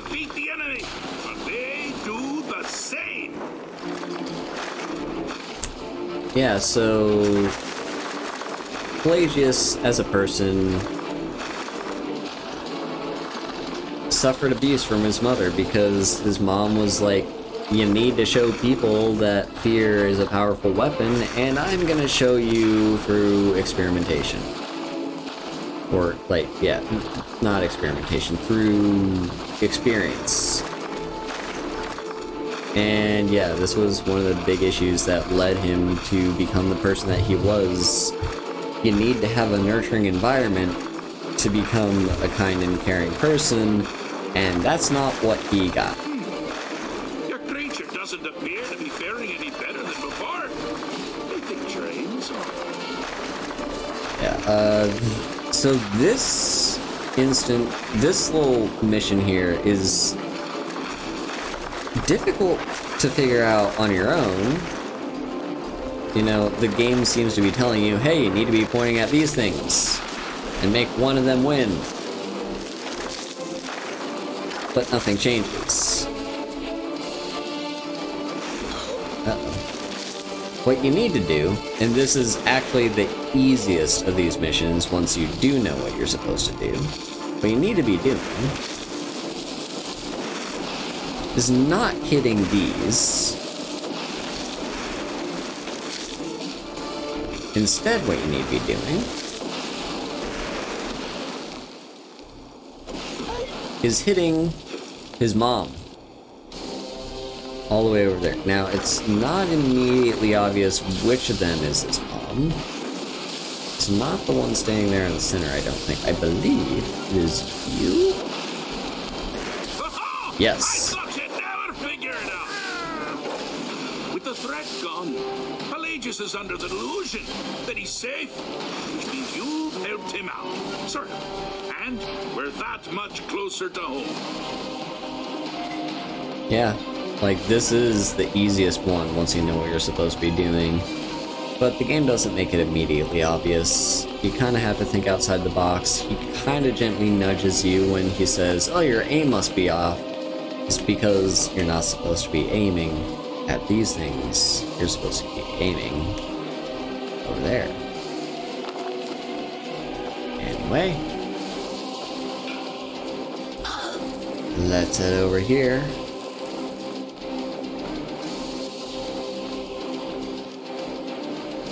And go back to Sheogorath.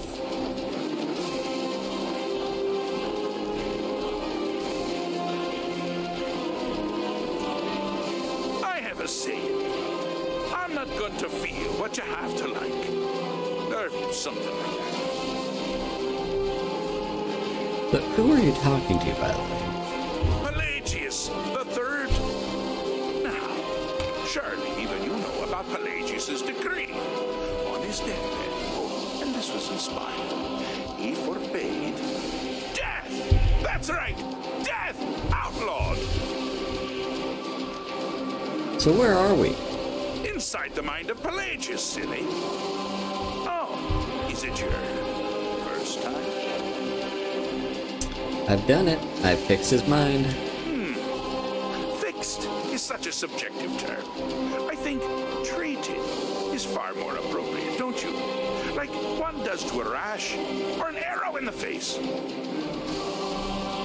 But no matter. Heartless mortal that you are, you've actually succeeded and survived. I am first to honor my end of the bargain. So, congratulations. You're free to go. They've been known to change my mind. So, go. Really. Okay. Pelagius Septim III, once the mad emperor of Tamriel, now so boringly sane. I always knew he had it in him.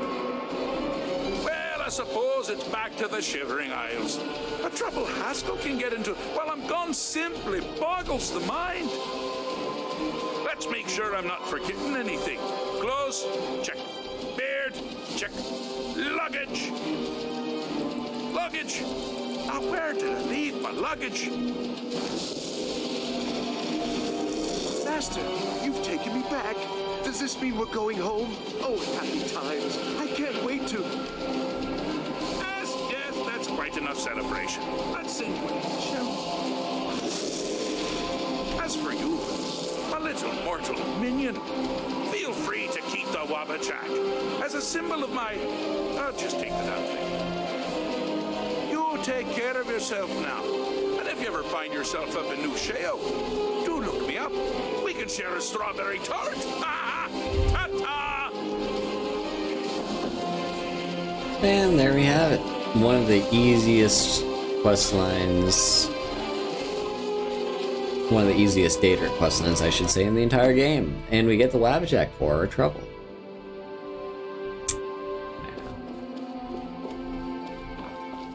Let's keep exploring, by the way. Let me get my shield and candlelight. Because, yeah, we only get to come in here like once, so might as well just have a look around. We got some burned books. And here's a bedroll. Thief Virtue next to the bedroll, so someone's been living in here.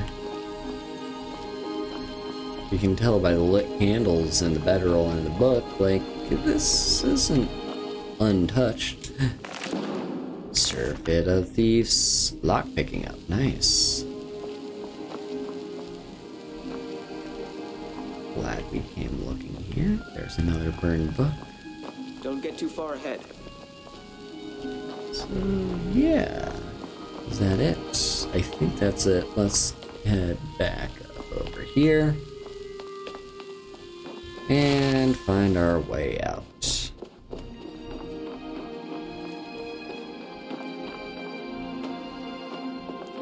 Nope, the light has turned off. It's 11 at night. Kinda sucks. I was hoping to be able to see my way out, but it's not. Actually, I guess it is 11 at night for a lot of you EST folks.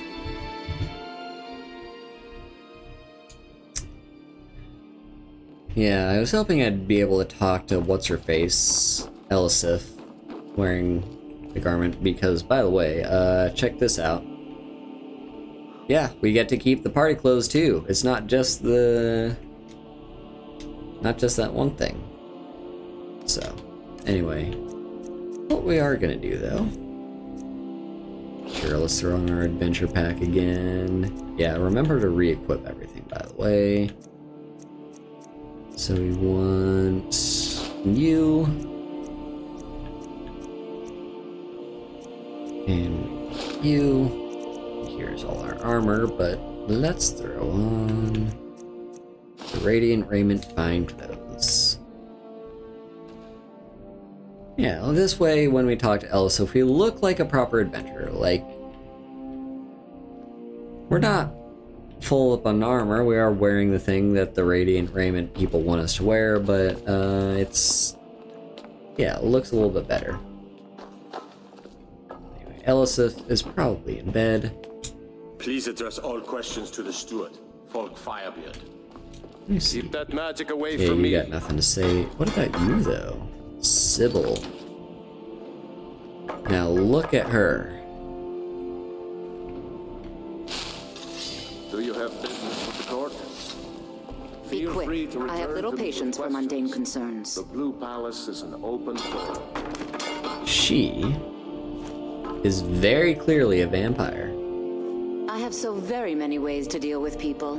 Very few of them pleasant. The Jarl is not to be disturbed with common affairs of court. You direct those concerns Yeah, to me. so Sybil. Something's going on with her. She's a vampire. And it seems a lot of people are vaguely aware of it, if not explicitly aware of it.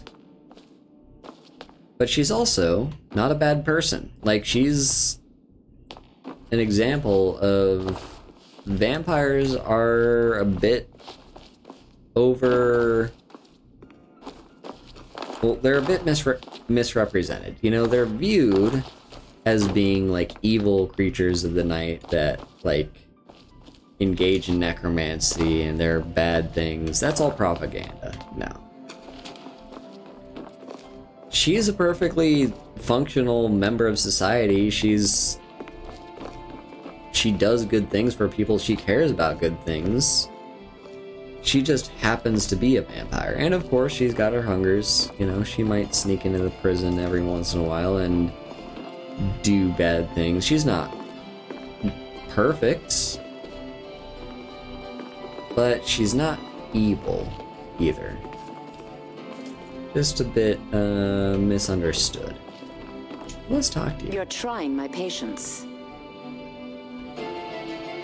How long have you been the court wizard? I was a member of the court during the reign of Torig's father. It was Torig who appointed me to the position. So you and him were close? Very. I helped raise him. Oh, I could not have been more proud to see Torig on the throne. He made a fine king. A fine king. Were you there when he died? I was, to my shame. The whole court was in attendance. I've seen much in my time, but that was a gruesome day. Why was he killed? Because Ulfric needed a symbol. Someone he could defeat that represented the Empire. The White Gold Concordat, the banning of Talos worship. Torig's father Islot had held Skyrim together for nearly 25 years. When he died, Torig became that symbol. So the war started when Islot died? No, even after Islot died, the Moot voted to make Torig High King of Skyrim. But Ulfric was at that Moot, continually talking about Skyrim's independence in terms just shy of treason. I don't think Ulfric knew how much Torig respected him for that. If Ulfric had asked Torig directly to stand up, to declare independence, Torig might have done it. So why didn't Torig ever declare independence? Because the Dominion is a sleeping beast that Skyrim cannot slay alone. Because many Nords are part of the Imperial Army even now. Because the food and resources we get from the Empire are important to our people. Because even if we can't openly worship him, Talos the God was once Tiber Septim the man, and this is his empire.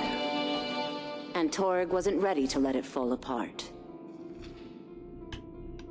And there you have it. Take care of yourself, and always remember, the world is ripe with people looking to spill your blood. If you're ever looking for reasons why supporting the Empire may be the best thing, look no further than that line of dialogue, because in the short term, for those who are short-sighted, yes, the Empire is occupying Skyrim and they're outlawing Talos worship and all that stuff.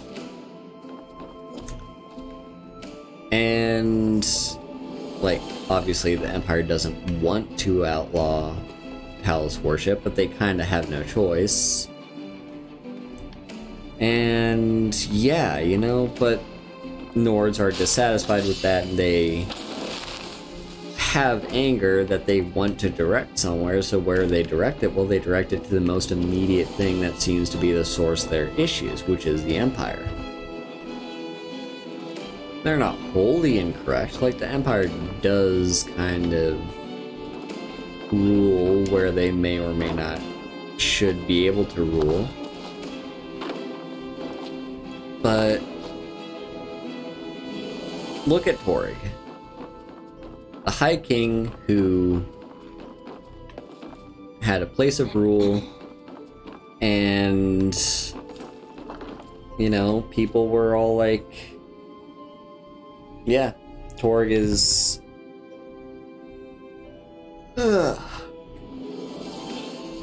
Sorry, I had to stretch. Torig is... or was, I should say, he was a king with principle.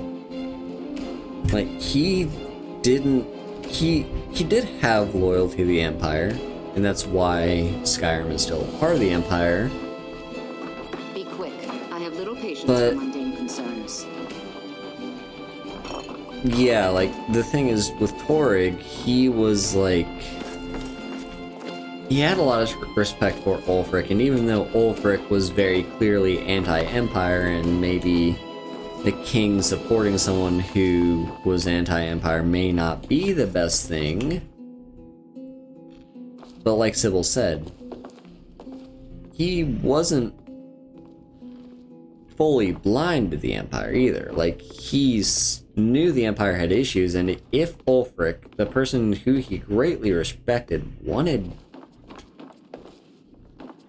him to step up and be independent, he might have done it. But in his own right, in what he viewed as the best thing for Skyrim, the Empire does have a lot of very important resources, like food, probably medicine. Like, the Empire has resources that its people kind of rely on. And further,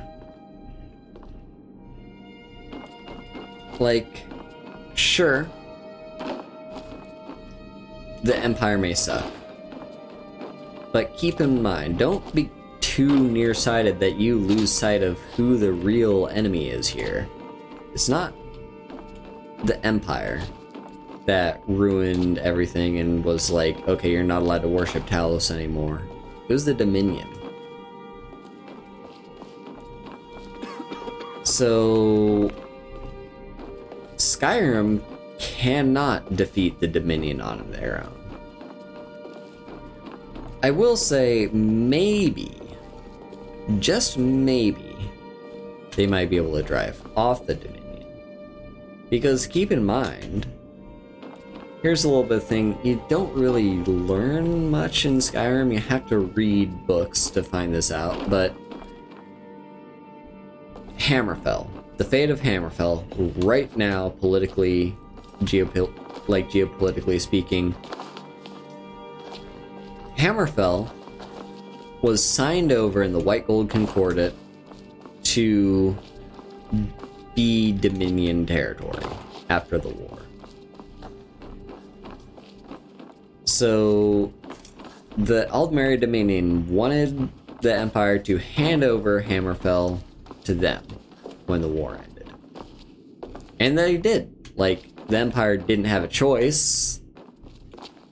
Like, it's either sign the peace treaty or die. So, of course, they're gonna, like, they're not gonna like it, but they're gonna have to do it. And so they do. You know, they hand over Hammerfell, and yet, here's the fun part. Hammerfell currently is independent. They were signed over to the Dominion. On paper, they should belong to the Dominion, right? But no. They fought back. Hammerfell is a race of warriors. Like, they are a warrior society. Everything they do, they live and breathe warriors. Their culture is about combat, the art of combat, and even the women and children are taught it. They drove out the Dominion when they tried to occupy. They were like, no, fuck you. You get to die. Like, they fought back. Now they do see the Empire as being very problematic because while they themselves were able to defeat the Dominion, they see the Empire as having betrayed them because they believed in the Empire, and yet the Empire handed them over. Like, they may be a bit short-sighted and again realize that the Empire didn't want to give them up, they had no other choice. But yeah, they see it as an affront. Their pride is a little bit damaged because the Empire that they believed in and they thought they could trust gave them up. So that's what Hammerfell's been up to. And so what about Skyrim? Skyrim is also a race of warrior people. Like, they are a warrior culture, slightly different from those of Hammerfell. Like, their culture, like, Hammerfell has a very different way of treating martial, treating martial arts from Skyrim. But just look at Nordic history and all of Nordic society and culture. They might be able to put an affront to the Aldmeri Dominion if they really had to, and if nothing else, they have terrain advantage. Nords are hardy, they can survive tough winters. High Elves, however, and even other people who are like loyal to the Dominion, like the Khajiit and the Bosmer, and I don't really know what's going on with the Dark Elves right now, but at least those two, none of them are very familiar with fighting in snow. So really, like, all the Nords have to do is, I think the Nords have it in them to drive out the Dominion if they could stand together and do so. But is that really a victory? Well, yes, but think of the long term. Okay, the Dominion doesn't occupy Skyrim. They're still the dominant political force and the dominant military force in all of Tamriel. And they're not going to give up. They're not just going to be driven out of Skyrim and be like, okay, fine. Because keep in mind, right, the Dominion is also rebuilding after the Great War. Like, sure, the Dominion failed to occupy Hammerfell after the White Gold Concordat said that they should be able to, but that's because the Dominion was still kind of recovering after the war. They also didn't devote all their resources to trying to occupy Hammerfell. But long term, once they've recovered, and once they look at Hammerfell and be like, yeah, we have a right to that, they will step in and take what they believe should be theirs. And that's kind of what the future of Hammerfell looks like, and kind of what the future of Skyrim would look like if Ulfric wins the Great War, the Civil War, I mean, and they drive out the Dominion. But here's the other thing. The problem with the Civil War is it weakens Skyrim. If they win the Civil War, they will not be able to drive out the Dominion. The Dominion will just step in and slaughter them and take what's theirs.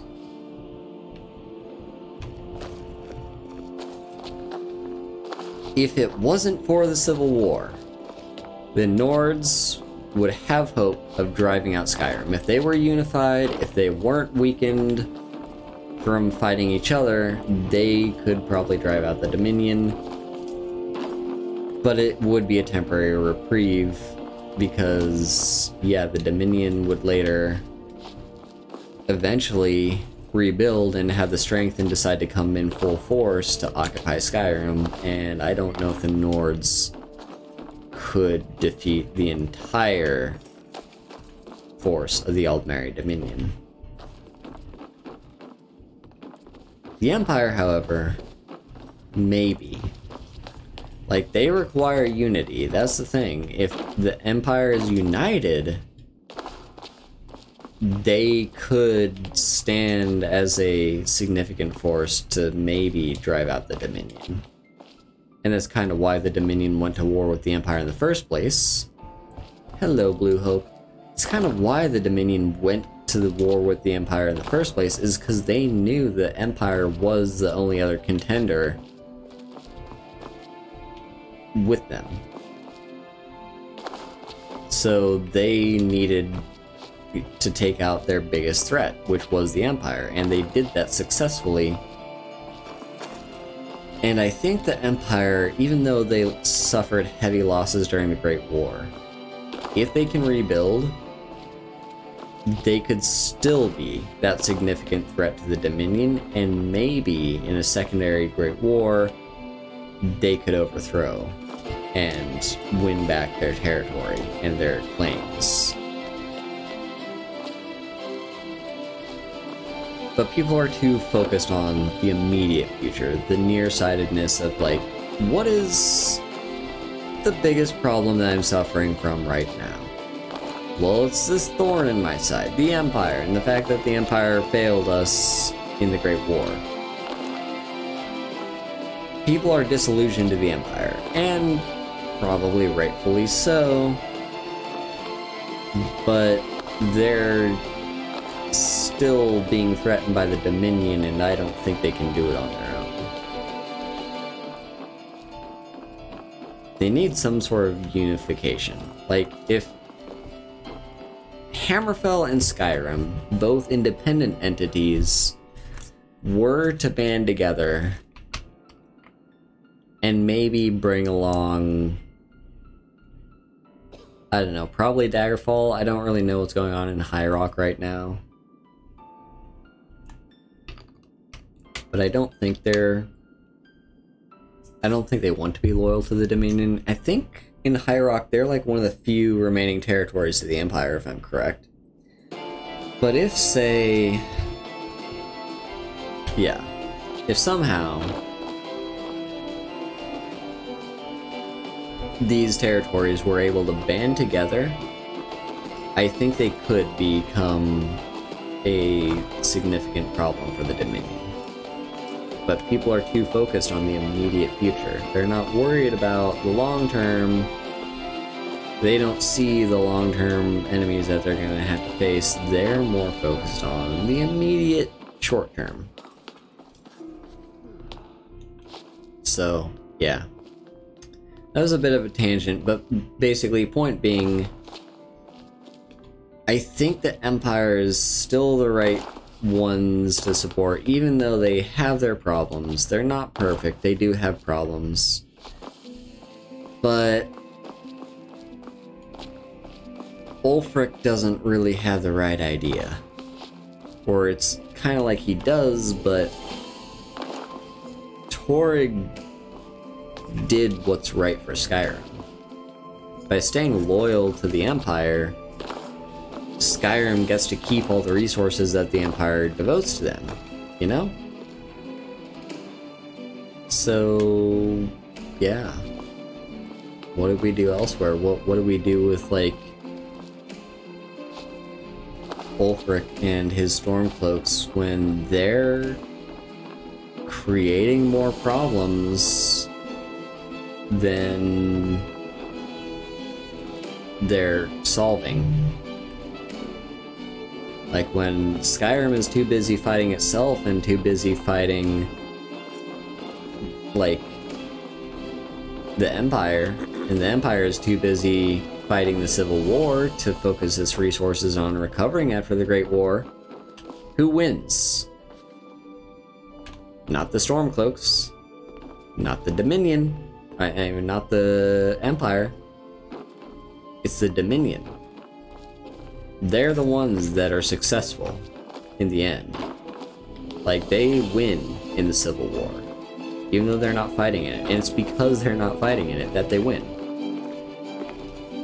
So yeah, you know, just saying, all you people out there on the internet, like, the Stormcloaks have the right of it. It's like, I see your point, and I kind of agree with the points that you're making, but you're losing sight of the bigger picture here. Like,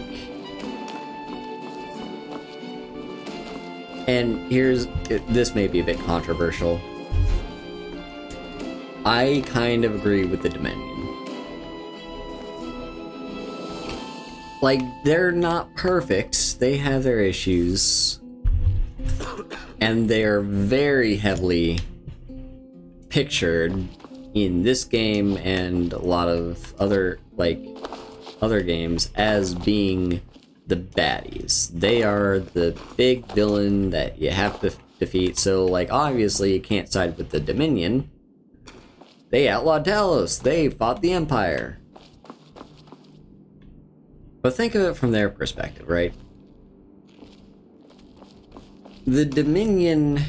Okay, so, bit of an asterisk here, bit of a footnote. When I say I kind of agree with the Dominion, it's more that I agree with the High Elves. And the Dominion is a political faction that also happens to agree with the High Elves, but they take it to the extreme. I don't agree with them taking it to the extreme, however...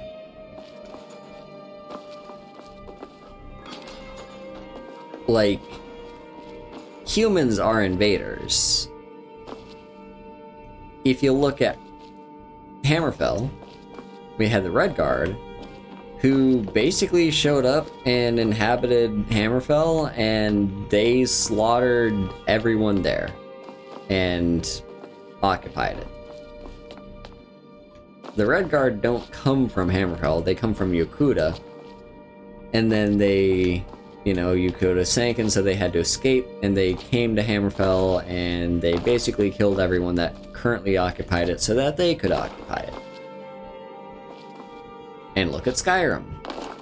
We've got the Nords, who are, like, people from Atmora, a frozen land far to the north, and they came to inhabit Skyrim, which was home to two of the elven races, the Dwemer and the Falmer. And they, for a time, they were able to, you know, live in peace and harmony, but then after the Night of Tears, the Nords kind of rose up and were like, yeah, we're gonna, like, annihilate you. We're gonna genocide your entire race. No more snow elves. So if you think of it, the humans aren't exactly good either. They're kind of occupiers. They took land and claimed it as their own and killed anyone else involved. Anyone that stood in their way.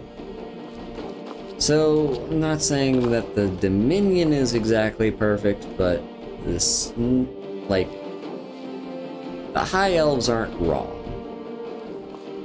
There is a problem with having a human empire being the central source of, like, government for Tamriel.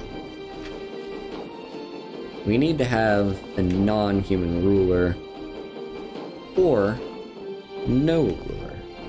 Who says there needs to be a central empire? Like, sure, here's the problem. Yeah, but like, here's another thing. Like, with the whole Night of Tears thing, there's a few possibilities about like why it happened in the first place. The immediate obvious is like, well, in Sarthal there was the Eye of Magnus, and the Snow Elves wanted it, and so they came in and slaughtered the Nords that lived there so that they could get it. But it was like the circumstances of it happening, right? Up until then, the Nords and the Snow Elves lived in perfect harmony. Like, they just kind of were able to coexist without any issue. And then but then, like, one night, on the Night of Tears, the Snow Elves, without any warning, just attacked and killed everyone there except Ysgramor, who managed to make it out alive. And it's like, that just doesn't happen. You'd think, if anything, they could maybe have been a bit more diplomatic about it. They could have maybe just asked the Nords, hey, there's this bit of power, this bit of magical power in your settlement, and I don't think it wouldn't mind if we went in there and helped ourselves to it. Like, okay, sure, there may be some problem with, like, if you tell them that there's a magical powerful artifact in there, they're gonna want to help it to themselves, but,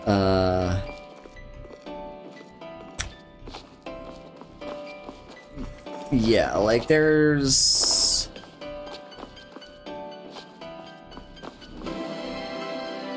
something else going on there. There's a bit of the story that's missing. And that's why the Snow Elves attacked. Like, the obvious thing is there's a bit of power in Saarthal that the Snow Elves wanted for themselves. But if you look at the fact that they were able to coexist with the Nords so long, and just like, there must have been a non-violent solution in which the Snow Elves could have acquired the Eye of Magnus. The Night of Tears didn't really need to happen. And yet it did.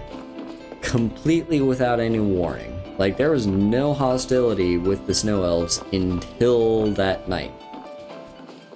Were the Snow Elves keeping on a mask? Presuming to be, like, completely peaceful and therefore luring the Nords into a false sense of security? Maybe. That's one argument. It could also be that the eye corrupted them, like once the elves learned of its existence, like powerful objects can corrupt people with the very idea of their existence. So maybe just learning of the existence of the eye corrupted the Snow Elves, and that's what led to the Night of Tears. Could have been some magical phenomena that, like, turns Snow Elves into a frenzy. Because if you think about it this way,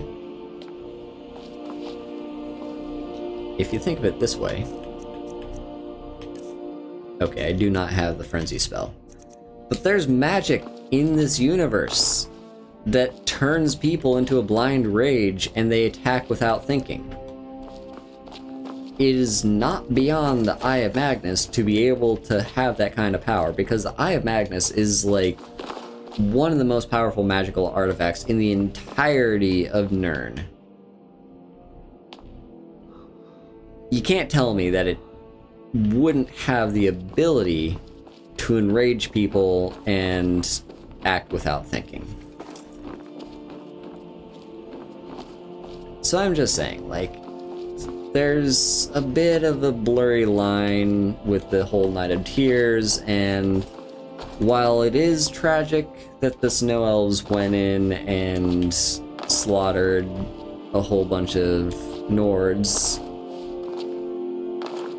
the Nords fought fire with fire, and the Night of Tears led to them genociding an entire race, and it was a race that they got along with just fine until the Night of Tears happened.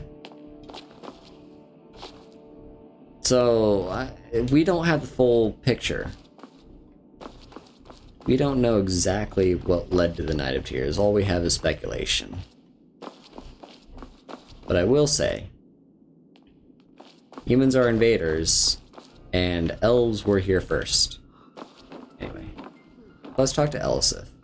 If you have business, please see Falk Firebeard, my steward. Why did Ulfric kill your husband? Because that's what traitorous cowards do when they desire power. Ulfric coveted the High King's throne. He thought he deserved it more than Torrig. And so he came before my husband and he shouted with that terrible voice, like something out of a legend or a nightmare. When Ulfric unleashed such fury, my husband, he simply ceased to be.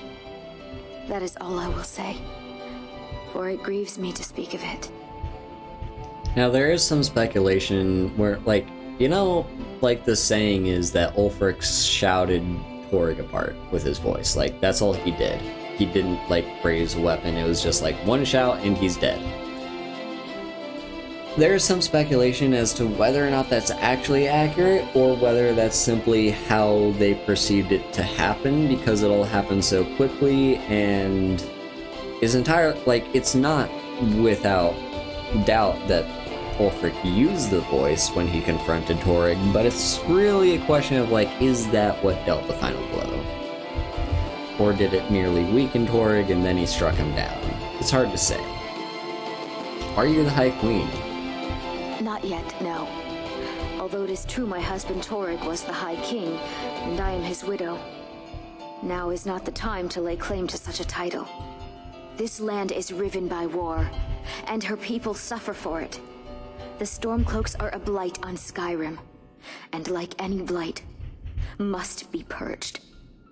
Only then will I take my rightful place as High Queen.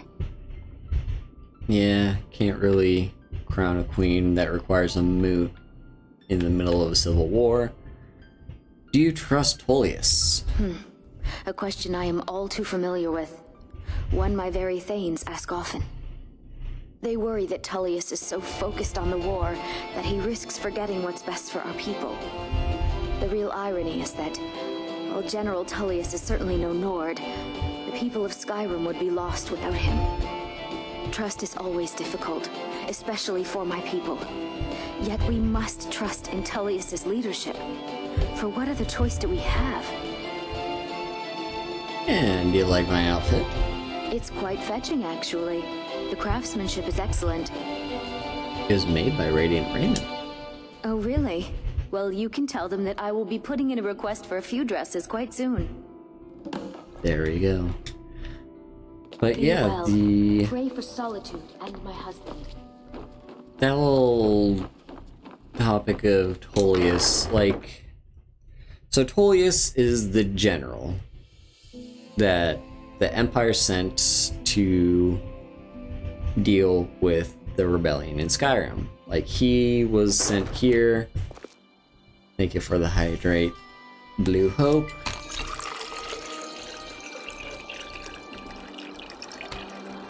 Yeah, Tullius was here.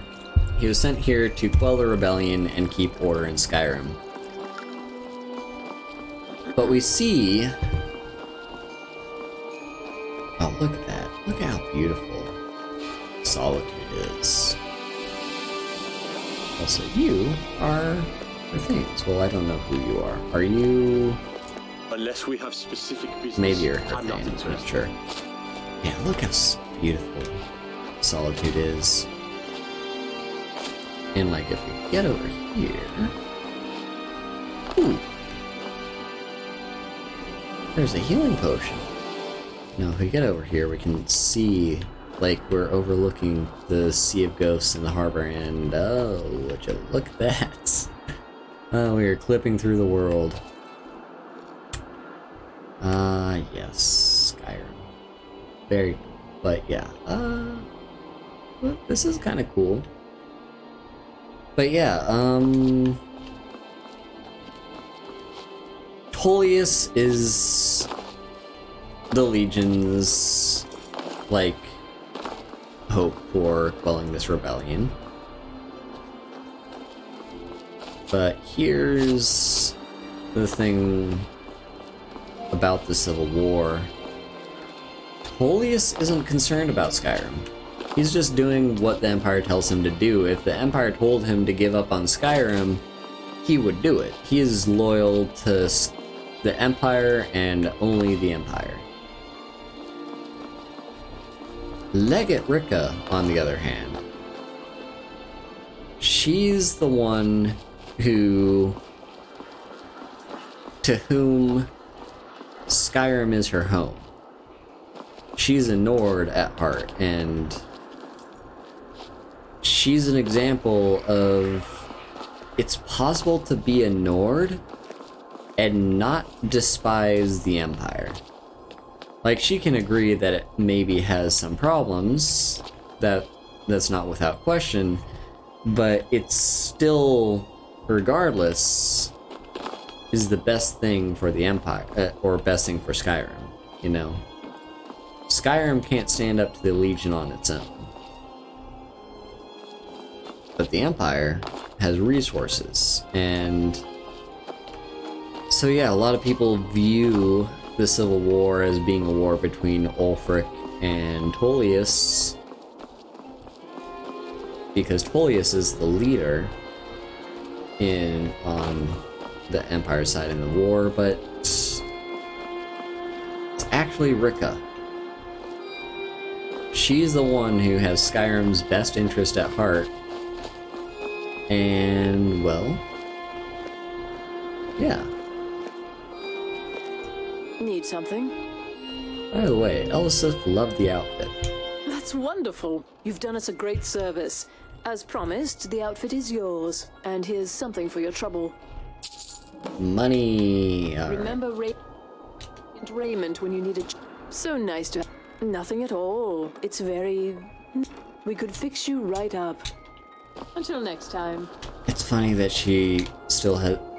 It would be nice if there was like a line of dialogue where if you were wearing the Radiant Raiment apparel, she wouldn't say bad things about your outfit. Like when you say, "What's wrong with my outfit?" she would say, "Absolutely nothing. It's like it is the finest goods," or whatever.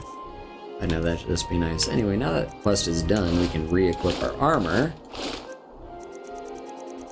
And is there anything else? Oh, right, there's that dwarven helmet. I'll deal with that in a second. First, I believe... Plenty of fresh fish for you.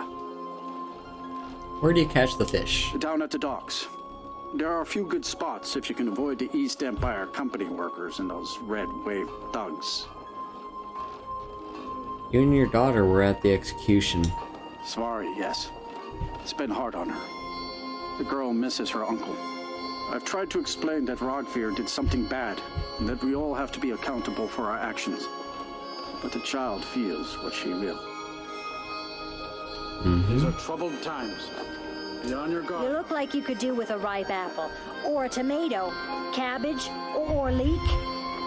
I bet you get some interesting people through here. At times. Jari Ra stopped by the other day, told me to keep an eye out for him. See if any new people arrived in the city. Don't you have trouble getting ripe goods here? I have my ways, but it's not easy these days.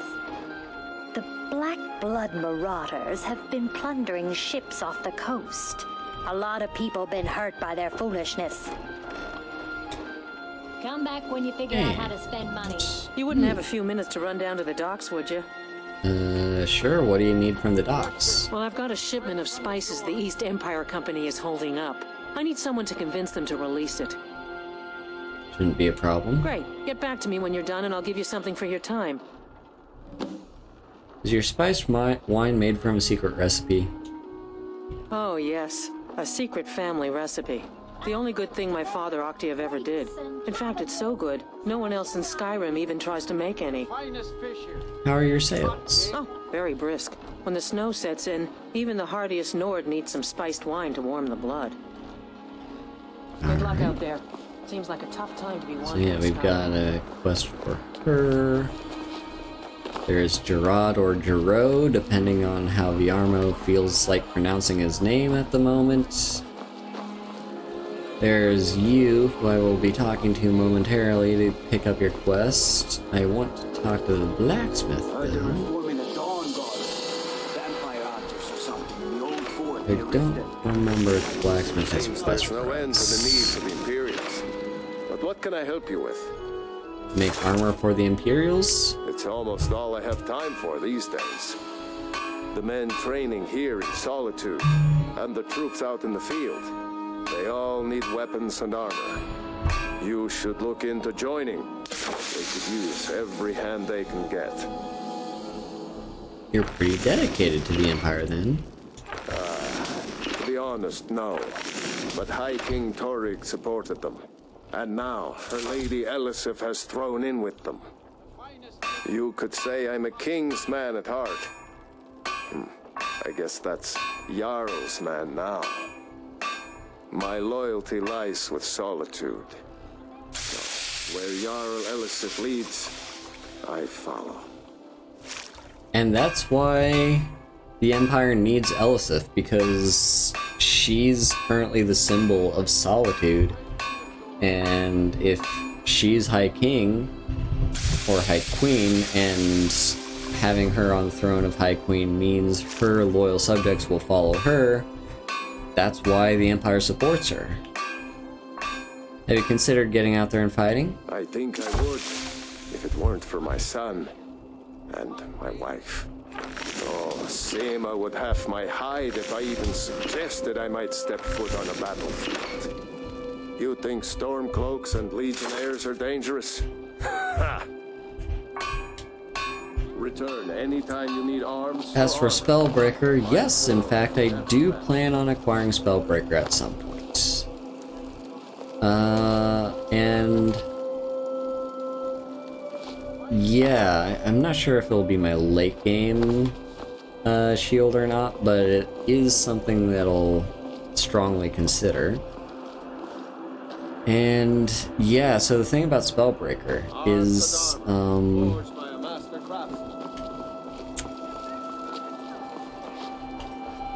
yeah, it's the Daedric artifact from Periite, and Periite is arguably my favorite Daedric prince, and I think he's underappreciated and underrepresented.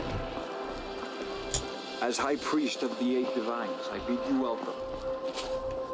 Because we'll talk more about Periite when we get to his quest, but you know, the Daedric Lord of Pestilence is a lot more significant than people give him credit for. He's just kind of often forgotten about and just kind of left there in the dust. He is regarded as the weakest one of the Daedric princes, but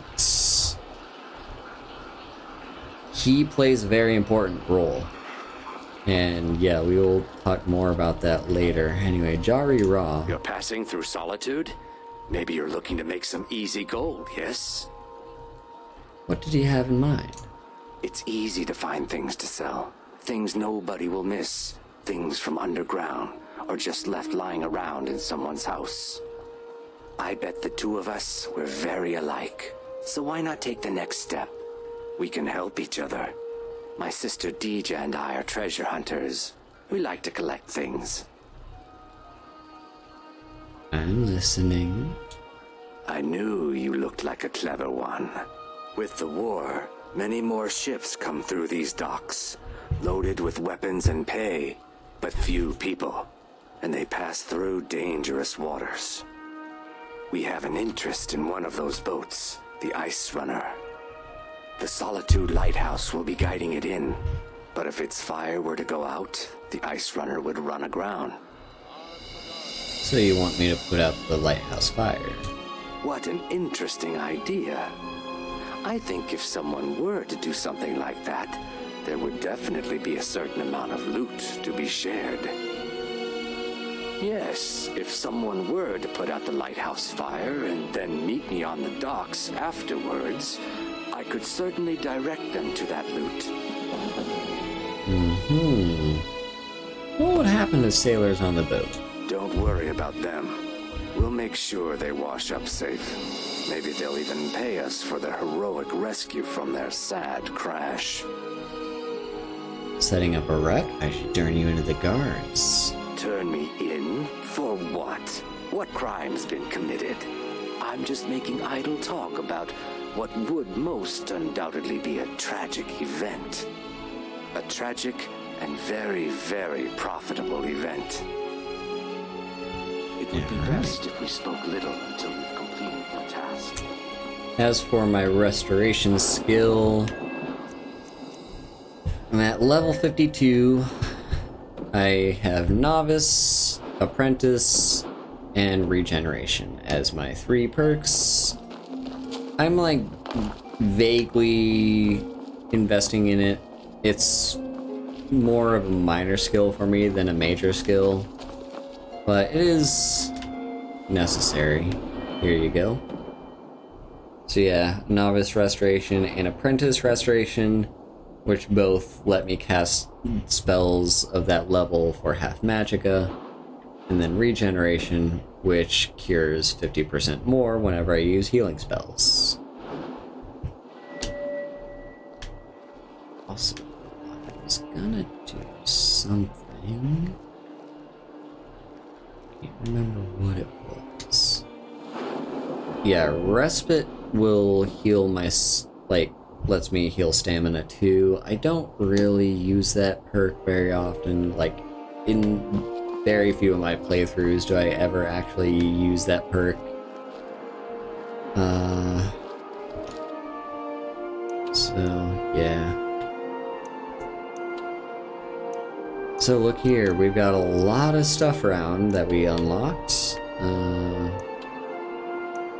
You've got Solitude or Lighthouse, Volgunther, we already knew about that.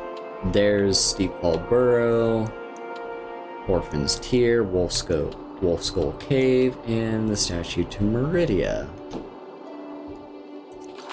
Let's set our quest here. So I'm gonna do that, and this. For now. We'll do more later. Probably next time, because we are getting towards the end of when I want to stop streaming and start cooking myself lunch. But we'll do a little bit of questing before then. Head down to the docks. It's 2 in the afternoon.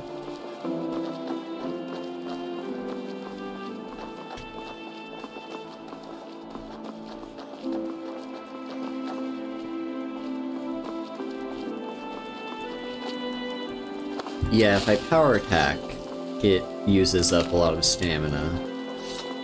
But here's the thing. My weapon is my fists. And my problem with power attacks when you're using fists, look at how long that windup is.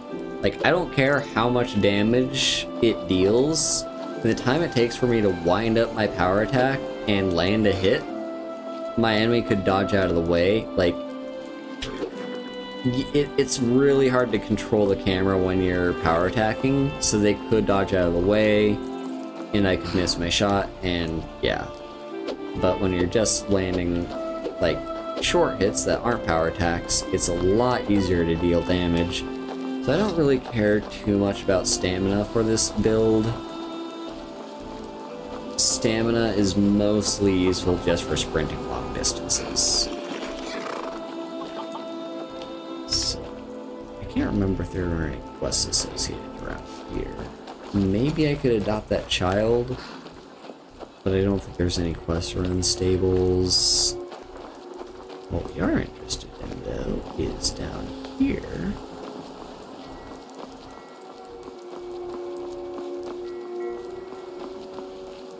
You'll find Vittoria Vici. And she has her spice shipment that we're supposed to be releasing.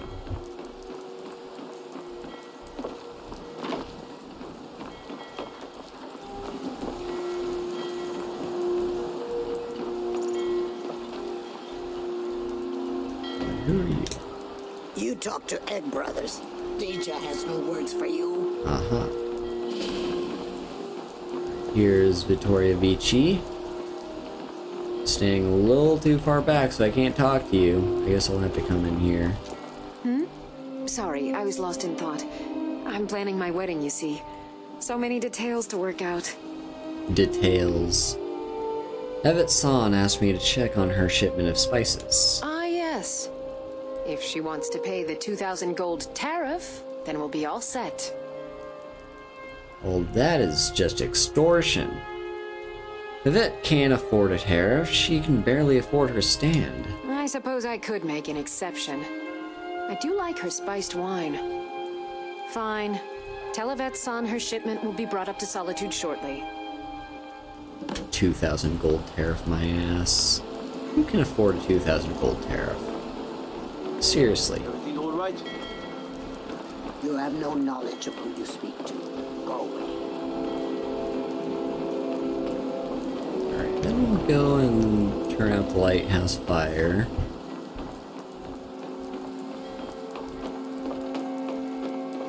Lights Out is such an interesting quest, and like I hear different takes on it. Some people see the lighthouse, like, some people see it as it falling short from being a good quest, and some people see it as being truly unique, and I can kind of agree with both opinions on it, because, like, if you break it down to its very simple, just bare bones what it is and what it does, it's literally just you press a button and the lighthouse fire goes out, no one's there to stop you, and you just walk away, then you go to the ship, and then you have to fight your way out of the ship, and then you go to the cave and you fight your way into the cave, and it's very simple, very straightforward, like nothing much to it. But I do think it's like the very interaction of having to turn out the lighthouse in the first place, the fact that you're just being used, like you're being used by the Black Blood Marauders, and you're not actually like they were planning to turn on you in the very end. And when you get to the cave that the quest ends at, like, it's a very unique and detailed cave. So yeah, there's just a lot of reasons why I think Lights Out is a very good quest that deserves appreciation. So yeah. Anyway, where's the road that leads to the lighthouse? Is it like up here? Or have I passed it? Can't quite remember. How does one get to the lighthouse?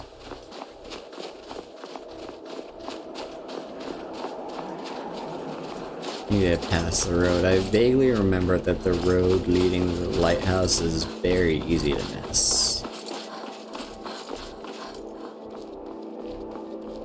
But it's not the road that leads to the ship, is it? Maybe it is. Oh yeah, it is. Yep, so here's the ship. This is one that we go to... I can't remember if it's the Thieves Guild or if it's this Dark Brotherhood, but one of the two takes you to this ship. But here's the lighthouse. And yeah, no one is going to stop me from turning out the light.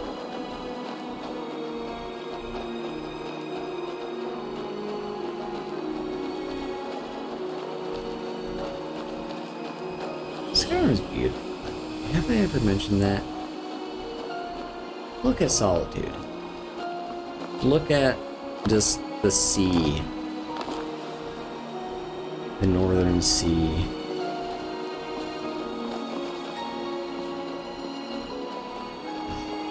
Quite gorgeous.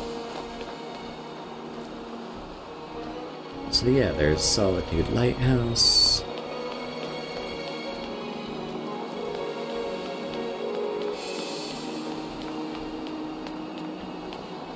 Look at the sunset. Anyway, let's boop. Lighthouse is out. That would be interesting. Rose, hello! It's good to see you here, friend. Alright, we're gonna break into the lighthouse just to see what's inside.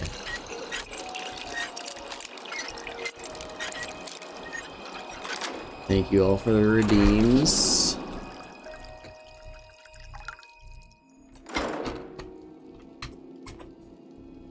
I'll do some stretchies.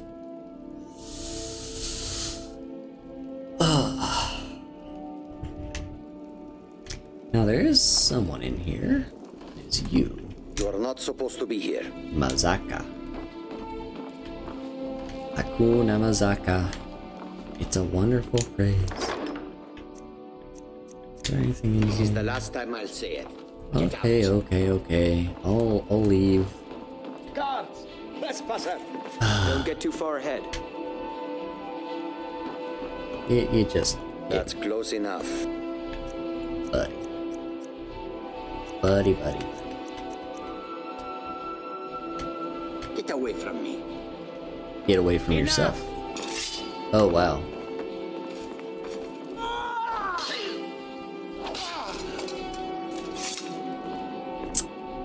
So,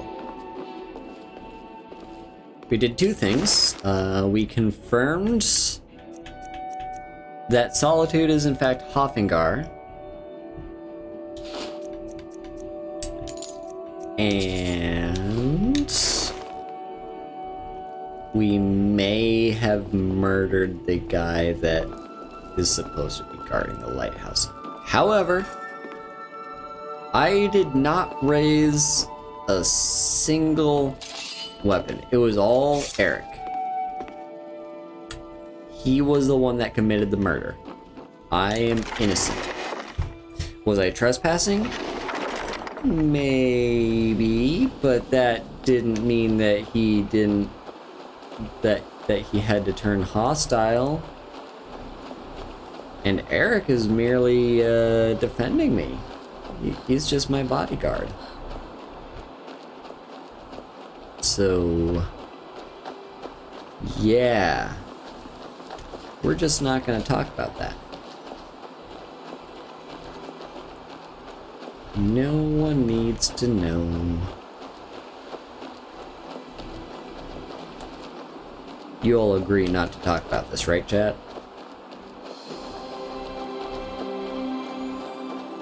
We were just there, and he tripped and fell on a sword. The sword that happened to be being carried by my companion.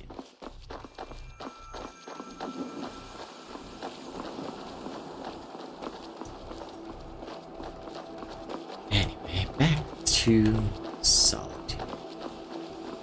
Beautiful place. And we see the sunset. And there's a barrow off in the distance.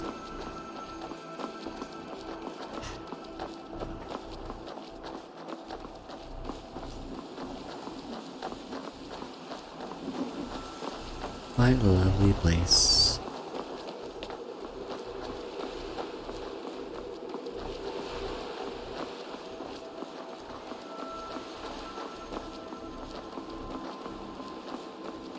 I'm getting chills right now. Like, there's just the tranquility of Skyrim. That's just like so much. Yes. I love this game.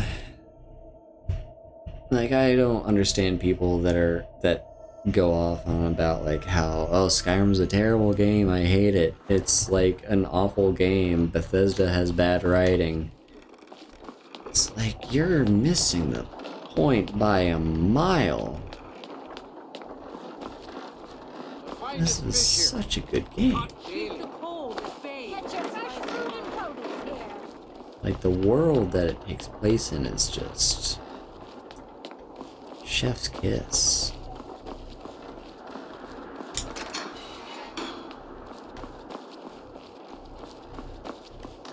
Like, not many games can just send you chills. If a game sends you chills, it does something right. New in town, right?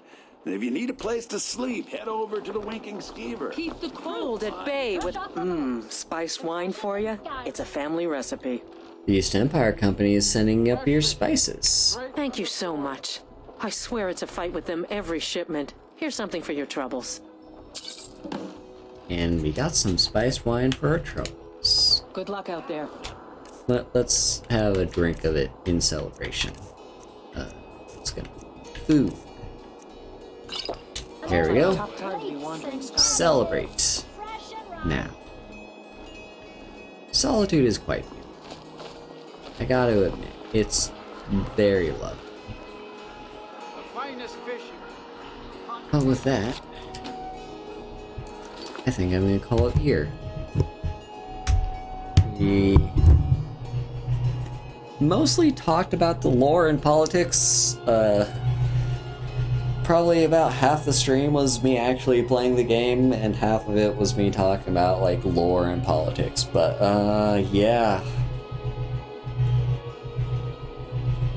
it's good.